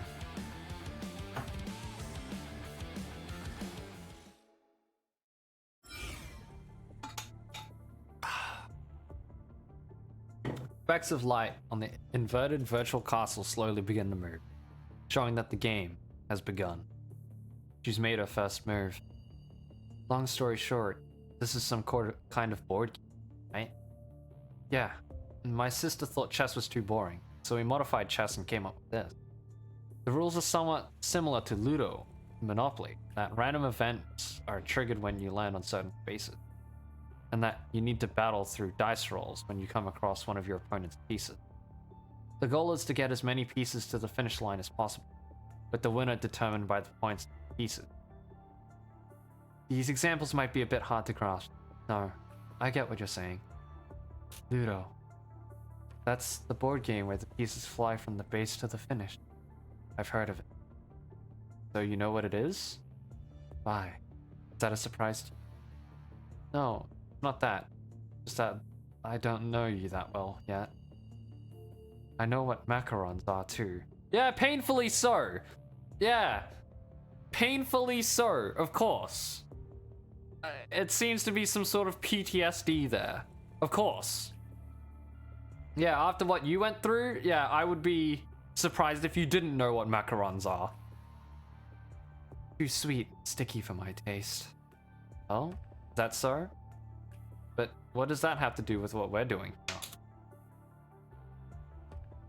Something is coming. Get yourself ready. Led by instinct, Blackrock Shooter draws her sword and raises it at the room's entrance. A moment later, the room's door slowly opens. A girl in black in a black dress steps with light footsteps. Been a while, huh? Well, I guess it hasn't actually been all that long. She greets them cheerfully with a bright smile. Dead Master.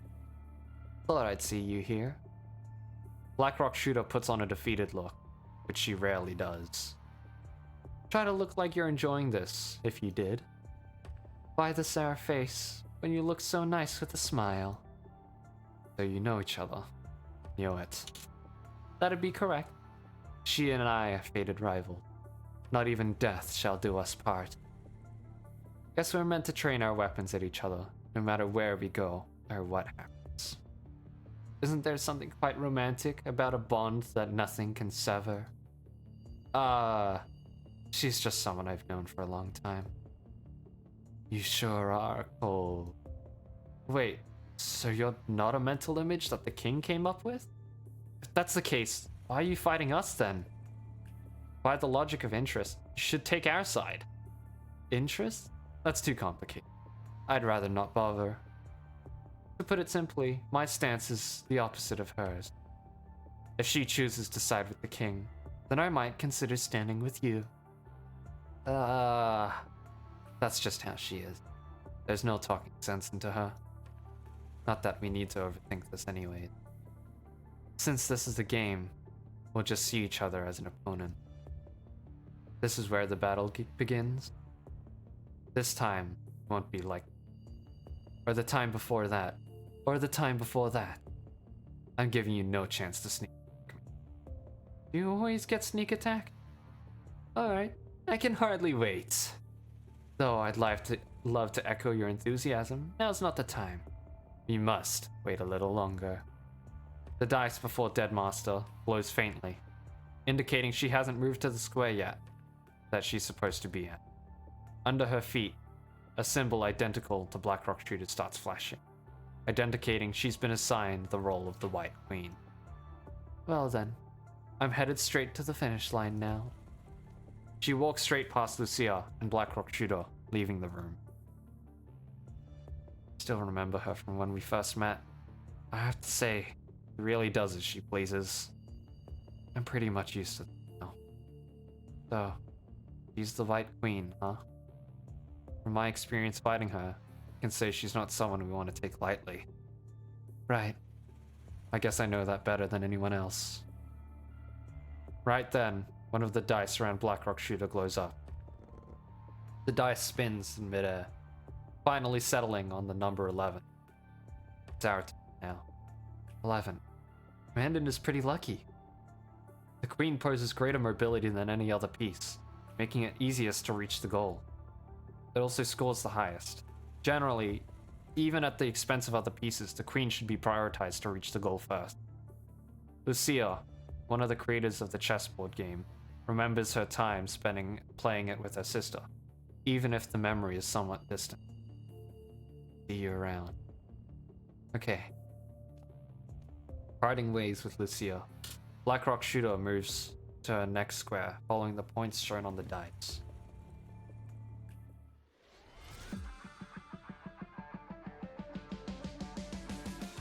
Whee!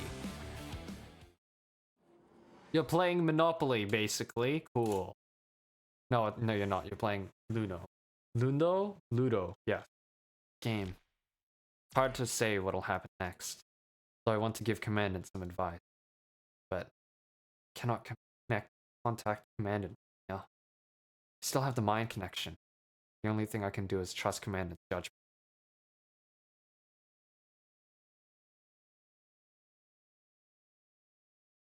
It's like it's my turn now.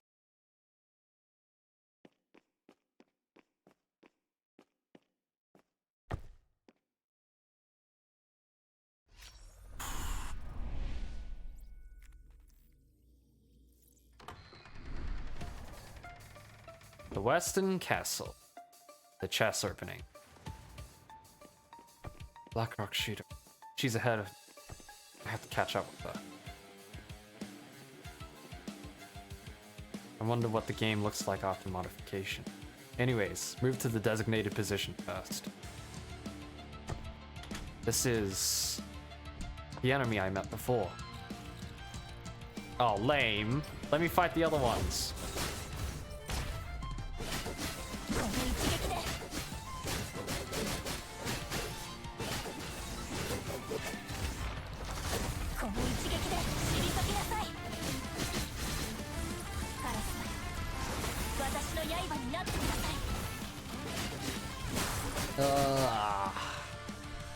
A red tide? Watch out. Okay, red tide's here, I guess. Ow, what the hell?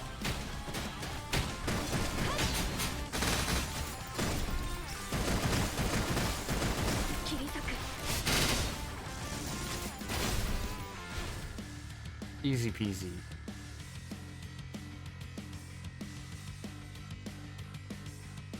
Move forward.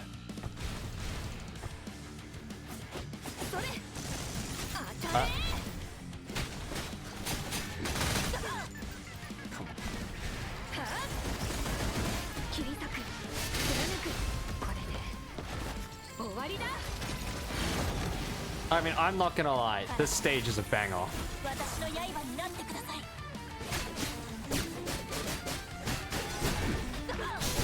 Not gameplay wise, I mean, but just visuals, like this. The freaking thing is amazing.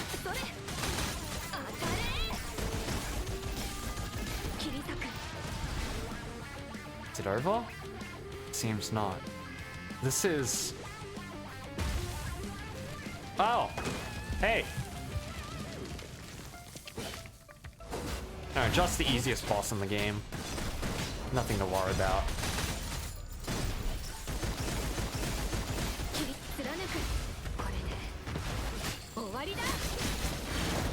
Yeah, nothing to worry about. Don't stress it. All those enemies just now are from our world. That king is... not hostile? He's fine. Okay. Interesting. Ah, here we are. Another rook. That's the whites. Here we go.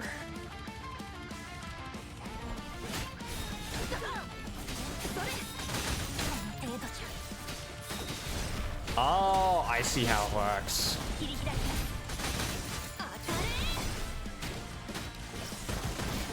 I see how you work now. There's no hiding.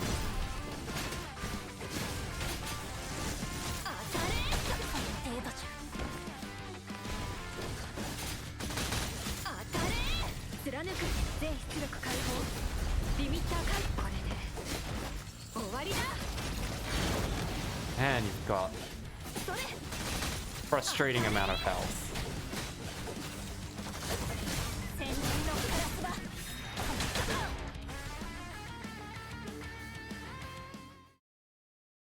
Oh, that was it. After staring at the holographic map that updates the positions of the pieces in real time, Peter, who hasn't been moved yet, turns to look at the craftsman who finds herself in the same situation. Does this mean we can't decide on what we want to do? The pieces are controlled by the player, which would be the king. We on the chessboard cannot communicate with the player. And the player's judgment is the only thing that prevails. Doesn't it seem contradicting? How the pieces get to decide where to go when the player is the one dictating the whole game? But what if the player has to sacrifice some of their pieces for the sake of victory? Are we dead when that happens? The game only continues when the player wants it to. When his or her pieces are willing to sacrifice themselves for the player. Sacrifice. Pretty obvious, no? Not all pieces can reach the goal. Let's say, for instance, as if seeing something coming, Craftsman turns to look at the dice floating beside her. A second later, dice lights up, showing a 6. But this doesn't seem to indicate the steps the Craftsman should take. Instead of guiding her path, the dice simply vanish. With it, the 3D map has been covered in meaningless numbers, now clearly showing the events of the 6 cell. Just like this, being a bishop, I'm not meant to reach the goal per the rule. Strategically speaking, if you want to win, ensuring all of your pieces reach the goal is less important than eliminating all of your opponent's pieces. Oh, you seem to know a lot about this game. Do I wouldn't know. It's just random analysis. At the end of the day, the king is the one who makes the call. Are you really okay getting sacrificed? You don't know what's going to happen to a piece if it gets taken out of the game. Let me ask you this. Why do you think no mental images have ever successfully challenged the king? Is it because they weren't powerful enough? That's because, simply put, it's because mental images are rooted in the principle of conflict and won't compromise for anything other than themselves. And this game is the ultimate denial of that philosophy. The fundamental premise of sacrifice is allowing others to infringe upon the boundaries one sets for themselves. The player can be godly smart, but that doesn't change anything about mental images. They don't want to be consumed at someone else's will, even if they do not fear death, that is. In some ways, you are well suited for this game. Unlike the other mental images, you seem to dislike conflict, prefer compromise or outright avoidance. But if the path you've chosen to escape from conflict leads you to an end you never want to see, what would you do then? Would you give up everything or struggle with all your might?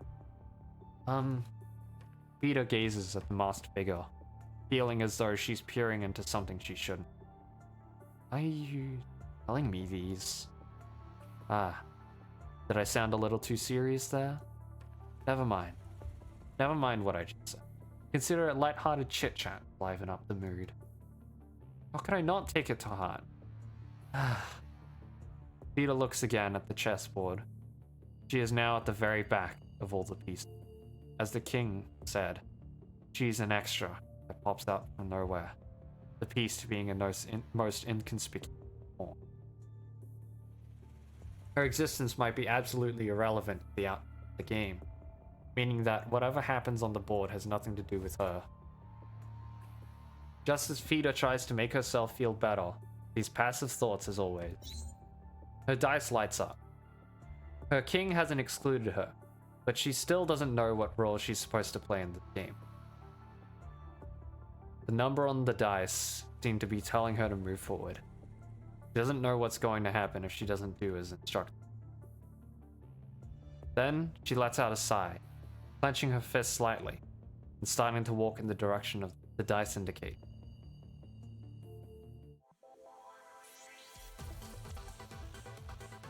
Quickly, before I break my Hello, Luna. I'm sacrificing one of the bishop's die for decision. The roll is a 5, confirming the events from c2 to c6. Move the knight c6, which triggers an event.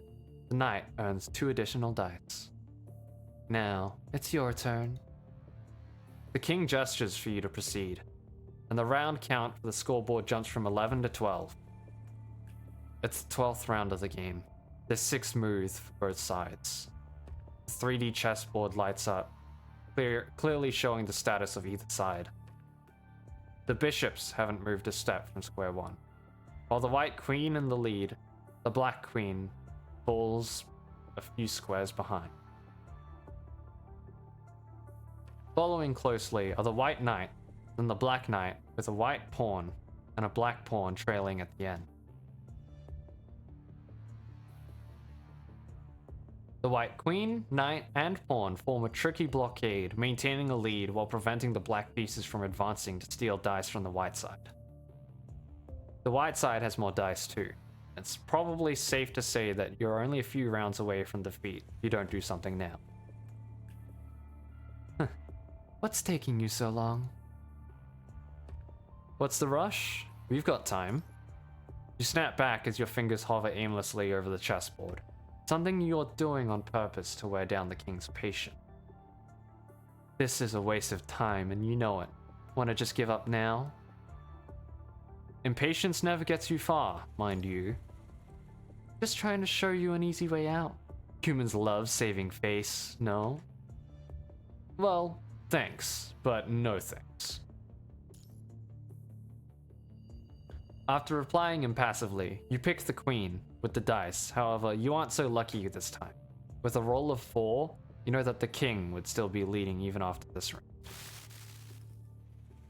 You're going to lose. What are you talking about? Your poker face is quite something. Your left hand has been shaking, didn't you notice? Holding you down your left hand hidden under the table. You feel your palm covered in a fine sweat. Looking up, you see the king's expression remains unchanged. Those crimson eyes of hers reflecting her face. She smiles, seemingly indifferent to the game's outcome, satisfied just to see you suffer and embarrassed. Calm down. I am calm. You're not poking fun, trying to play tough. You do feel calm. Your body is tormented by tension, but your mind races on. How difficult can this be when it's a game that 2 kids can come up with? The chessboard follows the size of international chess, totaling 64 squares. Not counting the king, the specially functioning bishop. Each player has 4 pieces, each with 7 dice that, at most, can result in a maximum of 42 moves. The queen, on the other hand, has double the mobility, putting its maximum number of moves at 84. Executing events on the squares grants reward. It's also possible to battle and steal the opponent's dice. Since the number of event squares is fixed, a bit of calculation can reveal the best move, minimizing the impact of luck. Unfortunately, with the game already 5 hours in, it hits just now that the game works similarly, tic-tac-toe, and that the first move can dictate winning or losing. You know what really matters. I know. Think about why, instead of how. The game itself isn't important. What matters is why it takes this form. A real chess player focuses on things beyond the game itself. Beyond the game, probably where the key to victory lied. This slowly made sense to you through the countless games you've made against certain fellow players. Riding your mind, all the noises, and quickly calming yourself down. You look at the king once again in the eye. Funny how you never speak when it's your turn. With it, the king slowly lowers her hand that has been hovering over. Well, You could fancy a pleasant... Would you fancy a pleasant, friendly chat? Not really asking pleasant and friendly? Interesting. Is this how you sweet talk that agent? Communication can indeed solve many problems. Provided it stems from good intention, right?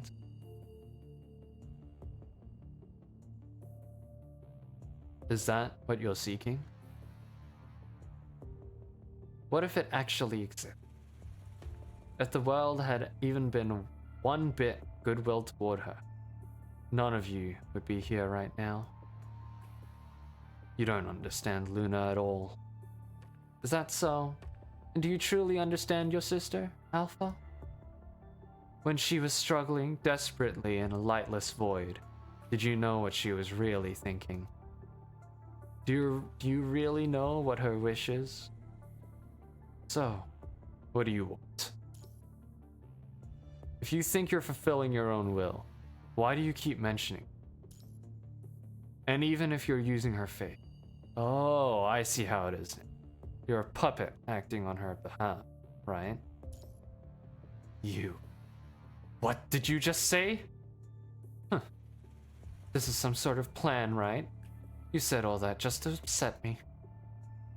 I wish it could be that easy. The real Ascension Network wouldn't be as emotionally rich as this. Do you really think I'm a fake at this point? No, but I don't find you particularly special either. You're just a coward, hiding in a toy house you built, and wanting only to play house with people. You're no king. You're no different from anyone else here. So, does that mean I should just go ahead and physically eliminate everything here? Would that make you happy? Who's twisting kindness? Who lacks any compassion for the weak? Is it you who crave conflict, or me who seeks peace? Do you truly believe you're pursuing peace? When did I ever say I was your enemy?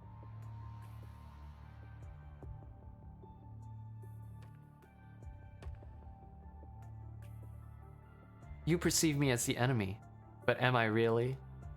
Why can't we be allies? Why can't this game just be a friendly frolic among friends? I beg to differ. Then how do you coexist peacefully with Alpha here? Aren't you enemies? If you stand firmly by what you believe, why didn't you just cut each other down the moment you met? Your attempts at sowing discord are pretty childish. No, on the contrary, I hope you can get along even better. What exactly are you trying to achieve with all this? Isn't it obvious? I'm filtering the malice of this world. I'm trying to rid the world of it completely. I'm trying to get rid of these meaningless conflicts, which would allow those who understand compromise to coexist peacefully. Wouldn't that be a higher form of civilization? That's why you created these mental images. You're just depriving us of the right to choose. Choice leads to conflict. Conflict leads to chaos. Chaos leads to harm. To end all this, coercive measures are necessary. This game is a second chance for the transgressors, and I hope they realize how meaningless all these conflicts are. If there is a better way to go about this, I'm all ears. Of course. Tiny arcs of lightning stir Alpha's hair as pale blue energy slowly courses within her left eye. I don't mind tackling problems head on either. Are you sure you really want to point that sword at me, Alpha? You refused to become an agent because you didn't want to be trapped in a dog-eat-dog cage. Now, I'm showing you new possibilities for filtering, and yet you still stand against this path? Or is it that you simply don't care about finding answers, because you're just too proud to walk with anyone? Even when that person is your... The king pauses before breaking into a smile and falling silent. It's your turn, Commandant. The round count goes from 13 to 14 as the king makes her move. Did you figure something out? Didn't figure much out, but one thing is clear. She's not Luna, nor the Ascension Network. And now, let's keep playing the game. Quitting halfway through isn't something how I roll. Me neither.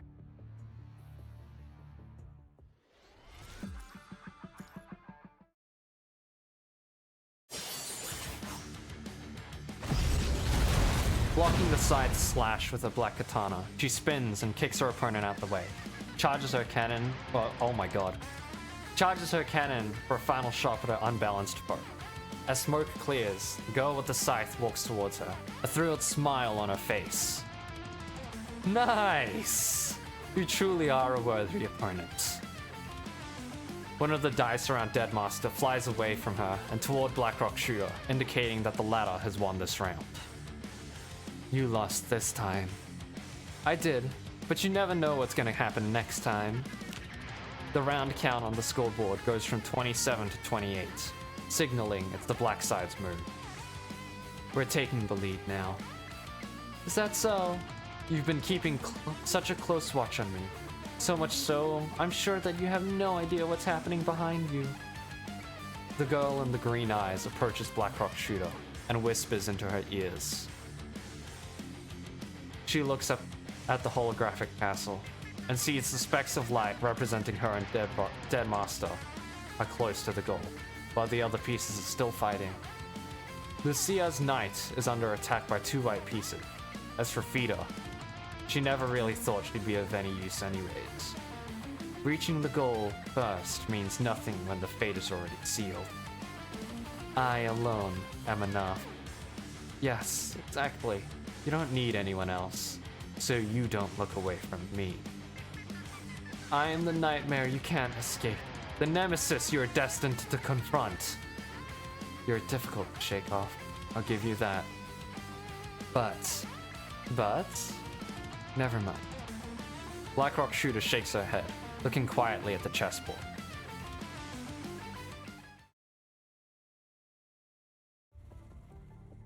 But what should I do?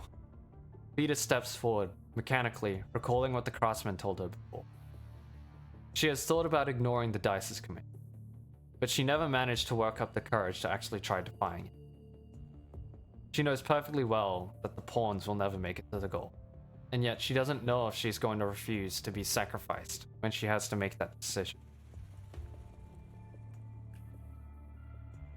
She can't even properly say what she wants, opting instead to keep running away. She should have just walked away from this mess in the first place. She is a coward, unworthy of mention, deserter on the battlefield. She thought she had abandoned her fate as a mental, yet she still came here in place of those left behind. What in the world? Ida?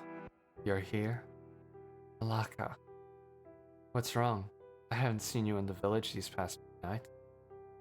Are you still thinking about what happened that day? I believe everyone wants to understand you now. What people think doesn't matter to me at all. It's just, I'm a little... What are you thinking about exactly? Alaka. Why do we have to be enemies with her? Everything you've taught me, did they come from your heart? What are we really fighting? All this time. The operation of Corridor? The progress of the world? Are these grand reasons why we really start killing one another? Ida? That day, when I saw that black sword pointed at me, do you know what I saw behind those eyes?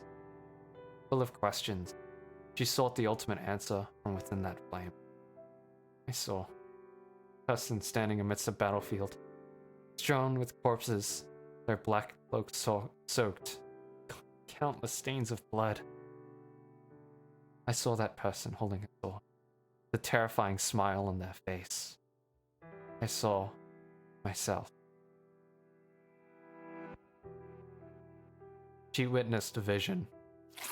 her sword pierced through her enemy's chest, the blood that came splattered out, fluttering like wings of butterflies. The emotion boiled over at that moment, experiencing unprecedented, exhilarating pleasure.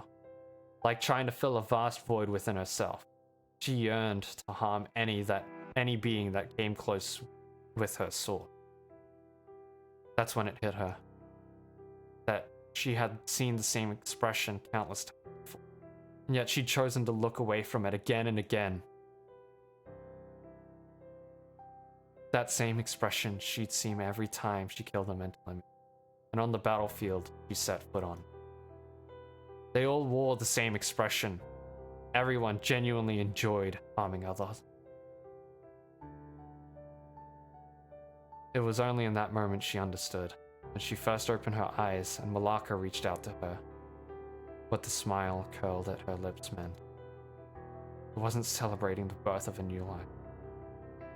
It was celebrating that more conflict shall arise in this world. I am so afraid. Not of her, but of myself. One day I were to, then I would accept it with open arms. Malaka? Have I ever told you about the previous feeder? Could it be? She was once my best friend. Even if, as you say, all mental images are keen on hurting each other, I firmly believe that I would never see her as an enemy. But I was wrong. We were far more narrow-minded than we'd like to admit. I can't remember when our relationship first cracked. I only remember that, in the end, she raised her weapon against me, and I killed her with my own hand. It was on that day that you were born before my eyes. Oh, we can't stay the same forever, because we are not perfect. That's why I'm not afraid of us becoming enemies. I understand if that day comes, it will entirely be of our own choice. Yet, to think you doubt my sincerity, that does make me sad. Didn't mean to.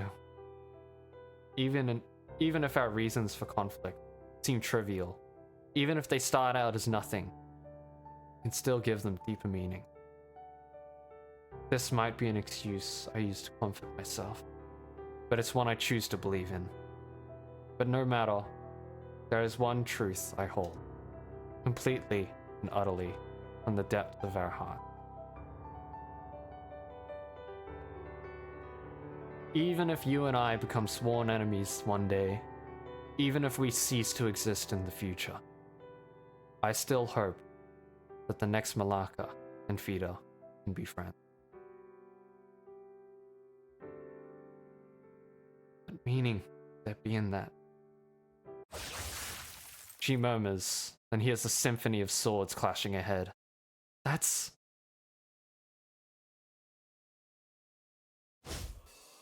such a tough fight. The girl with the katana sidesteps a white mental image's thrust, immediately deflects another mental image's slash. The three chess pieces land on the same square, allowing the white knight's knight and pawn to confront her simultaneously. Using two chess pieces to attack might reduce reward, but ensures victory. The white side's king was slowly but surely whittling down Lucia's dice. Don't underestimate me! Even though she is outnumbered, the girl's spirit doesn't waver in the slightest. She creates distance between herself and the two mental images, positioning her katana in front of her, ready and focused. In the next moment, she swings her katana, creating a pale storm of countless ice shards that immobilize the white knights. Then, in a flash of blade, before the white pawn can react, her sword is already cleaved in half. The last dice in the pawn disappears, her figure dissolving, signaling her exit from this game. Let's press on. After defeating the first enemy, Lucia uses the momentum to spin and change the direction of her blade. The knight is still trapped in ice. This is her golden opportunity. The thruster on her back ignites with energy, propelling her forward with lightning speed. However, just as her blade is about to touch the knight's neck, her frame makes an unusual noise. Orange flames and the screech of electricity erupt from the exhaust vent on her left rear leg. An unexpected overload, disrupting her balance and rendering her assault ineffective. How could this happen? At a time like this?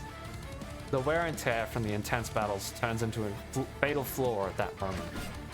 The knight breaks free from the ice, her sword slashing across Lucia's chest. No! Peter shouts almost reflexively, running towards Lucia's position, only to be stopped by the barrier, divided squares. She can only watch as the few remaining dice on Lucia decrease, and the knight also turns her attention to Peter. You! Her fists clenched tightly against the barrier, her eyes glaring intensely at the white-clad mental image. Even though her face is hidden by a cloak, and her aura is completely different, she recognizes her. Peter. The mental image playing the White Knight slowly speaks her name.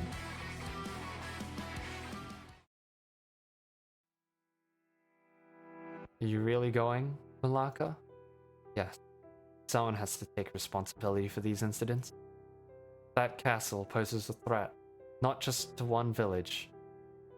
If left unchecked, eventually the entire corridor will be in danger. You really think so? Since when did my authority fall so low in your eyes? I know you're still confused, and I won't ask you to join me. You know full well, this is no different from challenging that black demon. I know, but like you, I too, searching for an answer. Can't allow myself to stop moving forward, Peter.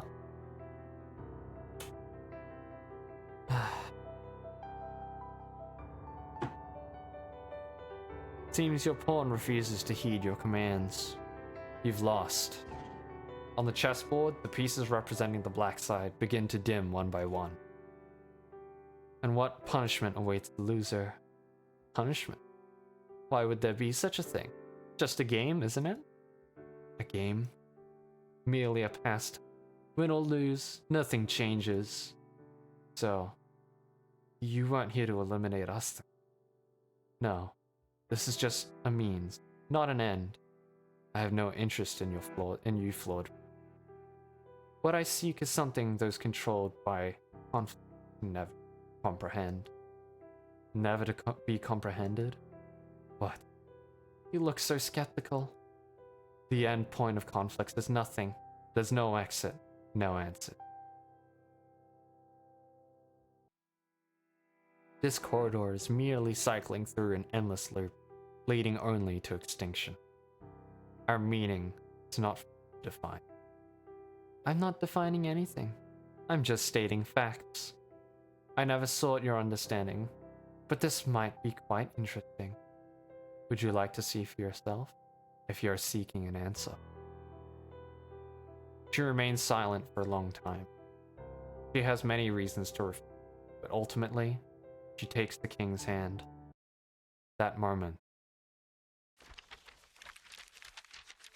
she sees an entirely different world. Countless lives perish. Values vanish.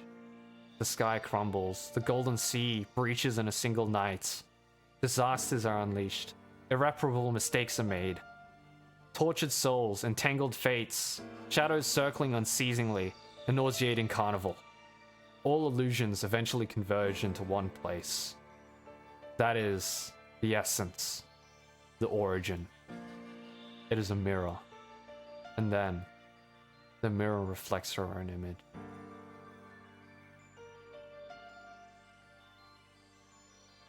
Aka? Hi. Why are you here? The knight doesn't respond to Fida's shout, quietly sheathing her sword. The turn shifts, and the dice on the knight lights up, guiding her to the next area. Things seem to have taken a turn for the worse. Lucia props herself up with her sword, standing shakily. Sparks still fly from her frame's exhaust ports, and moving appears to be problematic. She drags her almost immovable left leg to Fida, a bitter smile on her face. Knight, and intercept the advancing pieces, forcing them into battle. Lucia herself is the knight on the black side, Her persistent struggle to break through the white side's blockade is due to the unique properties of the Unite piece. My current state, her dice are down 2, and the white knight still blocks away. Don't push yourself. Wouldn't it be better to stay here? No. Commandant still needs me. Might not make it to the end, but I can still be of some use. Still a chance to win this game. I need to create that opportunity. The Commandant. Why? Why can't you speak of such...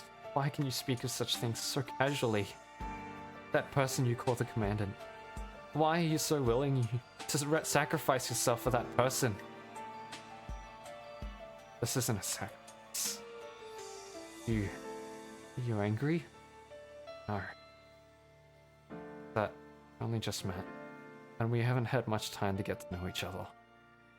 Commandant and I have been together for a long time.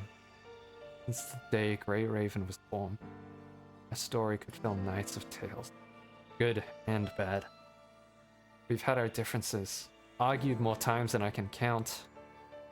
At the end of every departure, we always reunite under Grey Raven.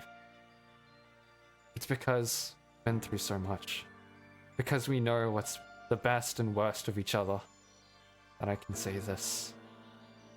Man would never ask me to sacrifice myself, and I won't simply give up my life. Even without words, I can understand Commandant's intention through action. I'm just repaying that trust. And although it's just a hunch, kind of unreliable intuition, the dice on Lucia's bodies lights up as the turns shift. She brushes the dust off her face, offering Feeder a firm smile, as if to comfort her. She grips her sword, standing tall. Commandant and I have faced countless crises, trapped in many a dire situation. Every time I thought it would be the end, we always managed to overcome the end. This time won't be the end either, because the journey is still long.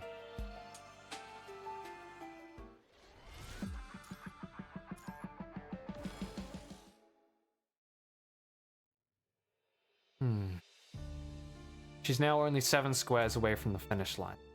Dead Master follows closely behind, yet she's still 1 round away from catching up. If all goes well, she'll reach the finish line first, ensuring the black side won't lose by having all its pieces eliminated early. The real test comes next, when she has to simultaneously confront both Dead Master and the knight from the white side. Companions. She recalls the image of a white-haired girl carrying an Odachi, someone who, for some reason, hasn't joined the game since entering the past. Now's not the time to think about that. Her dice lights up, rolling a 6.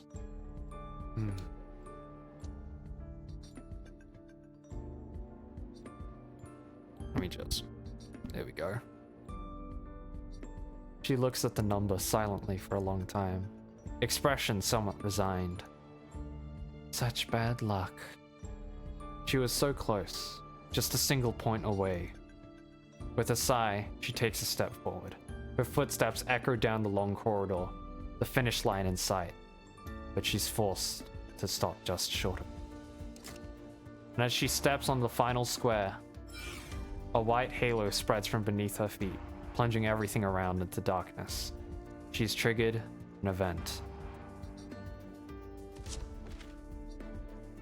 The cards showing a castle flips, revealing the image of 2 crossed black swords.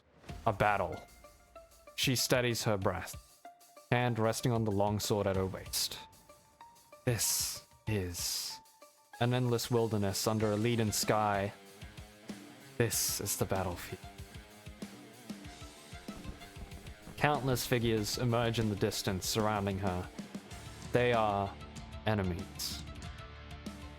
Here is where her conflict begins.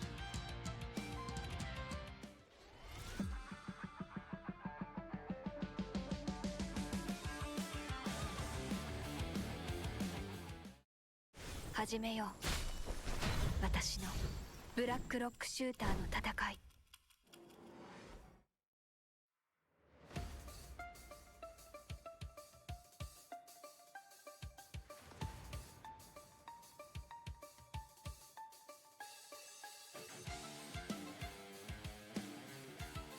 All right.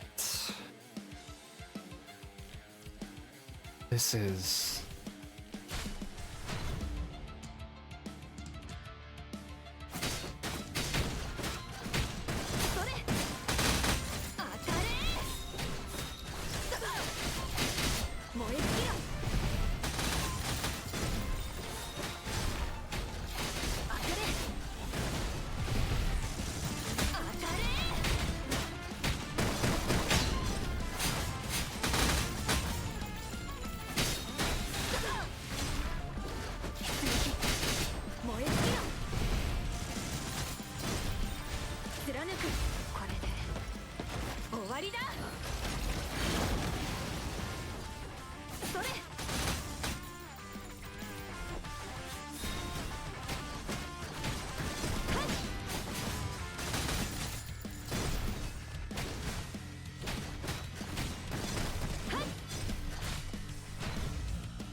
These guys are messing with my muscle memory.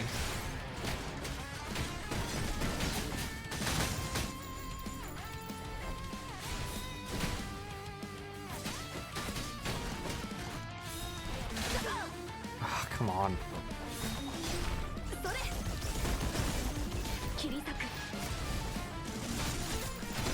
How many of you are there?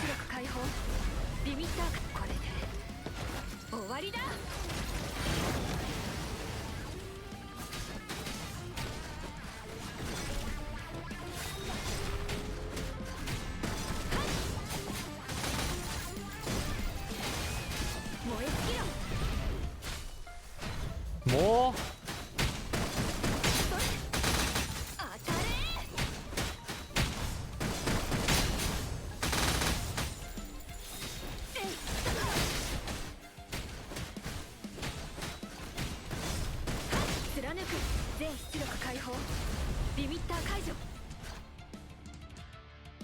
Is it over?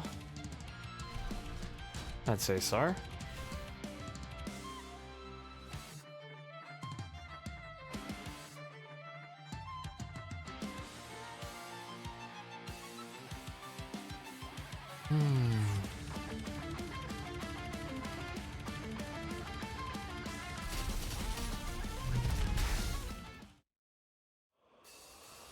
She no longer remembers how long that day's battle lasted. Raising her cannon, swinging her sword, countless particles of light scattered. Shouts, roars, and wails pierced her eyes like needles. Wielding an unquenchable blue flame, she surveys anyone trying to approach her. She sees her figure reflected in their pupils, witnessing two starkly different emotions: fear and joy, cowardice and excitement. Black figures emerge endlessly from the horizon. For every one that falls, 10 more charge forward. Like moths spiraling in the dark, drawn to a glimmer of light, they converge here. She feels a touch of annoyance. She doesn't understand the meaning behind all this. A momentary lag appears in her tireless body, and her sword is knocked away. Ending it all now wouldn't be so bad. Her thoughts overlapped with the oncoming sword tip, and then she sees a flash of green light. A girl wielding a scythe cuts down the sword aimed at her in a single swing.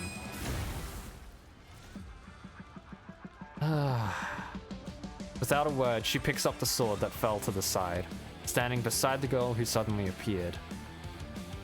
I have found you, Black Rock Shooter. Where is this? Never mind, it doesn't matter. Dead Master, you disappeared without a word, and my heart nearly broke. No, I'm not quite sure myself. Anyways, let's take out these nuisances first. Why help me? Why? Isn't it obvious? Your journey can't end here. I won't allow you to be defeated by anyone other than me. We are destined to be entwined forever. Our conflict will never end. That's precisely what I'm questioning. What can our battles bring about? At least, they brought us to this moment, didn't they? Yeah, Yuri. Yep.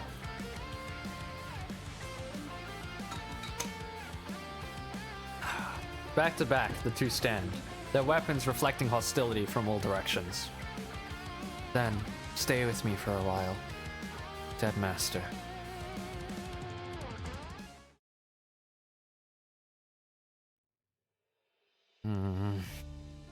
The lengthy battle ends. Although it was just a replay of past memories, it still took a toll on her body and spirit. She tries to step forward, but her body involuntarily shakes before she half kneels down. Taking on alone the enemies she had once fought with Deadmaster nearly sapped all of her energy. As a reward for completing the event, golden dice falls in front of her. Instead of numbers, it bears tiny cross symbols. This is... She reaches out to grab it, but the dice vanishes immediately. She doesn't have time to dwell on it. She hears footsteps coming from behind. Ta-da! I've caught up with you. Why the smile? Nothing. Just reminiscing about the past. A red glow spreads from beneath their feet, turning the grid into a battlefield for two chess pieces. Back then, we...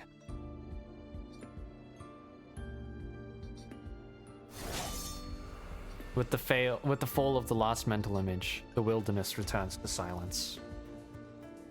Alright, now there's no one to disturb us. Raise your weapon.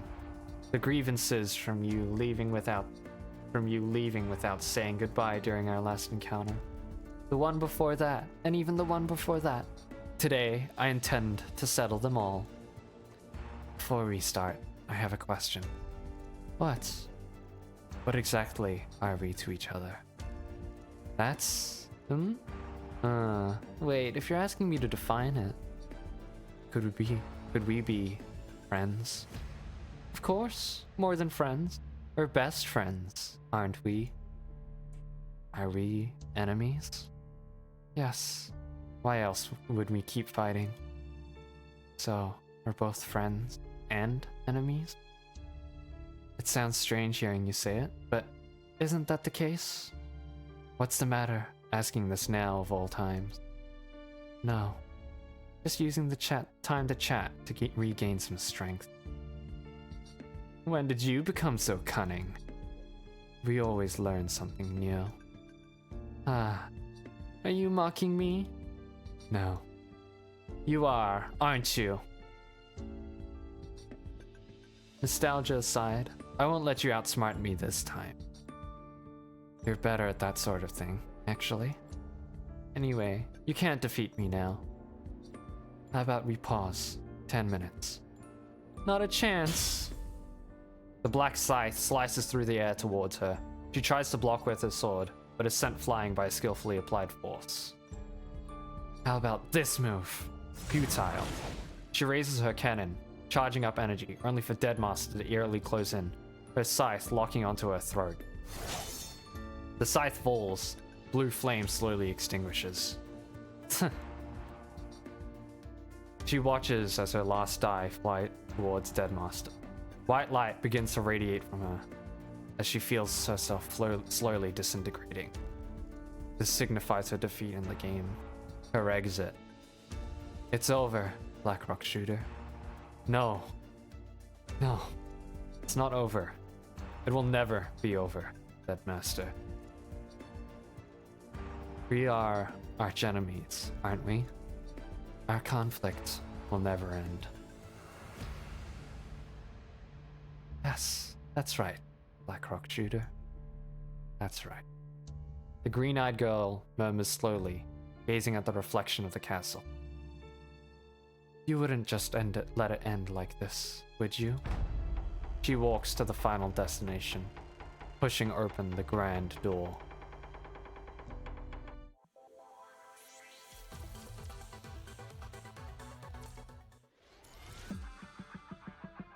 Oh my god. Oh. I want to finish the story, but I'll be at it for another hour. So, what's the play here? What is the play here? Do I... Sorry, oh my goodness. I'm like rubbing my eyes. Do I keep going until it's all over? That's like 3 chapters left, I believe. Or do I set this up for next stream? For another stream?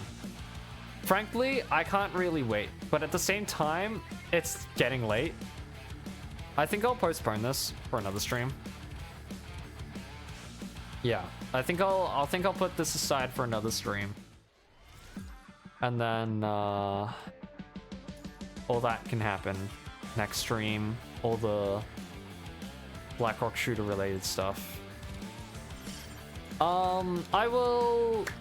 Sorry, alright. Let's talk about next week. Let's talk about this weekend, next week.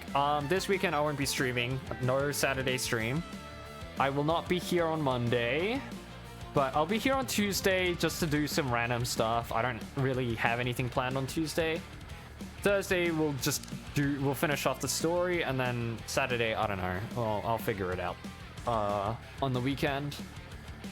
But yeah, that's all the time I've got for today. So unfortunately, I am literally just gonna have to leave it on a cliffhanger for part 10, chapter 10.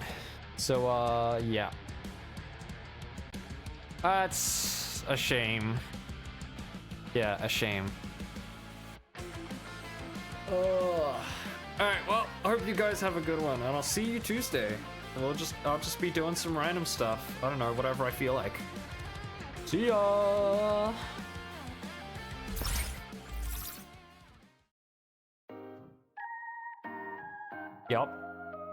Yep, don't worry, this time the VOD is actually gonna show up within an hour of me finishing the stream.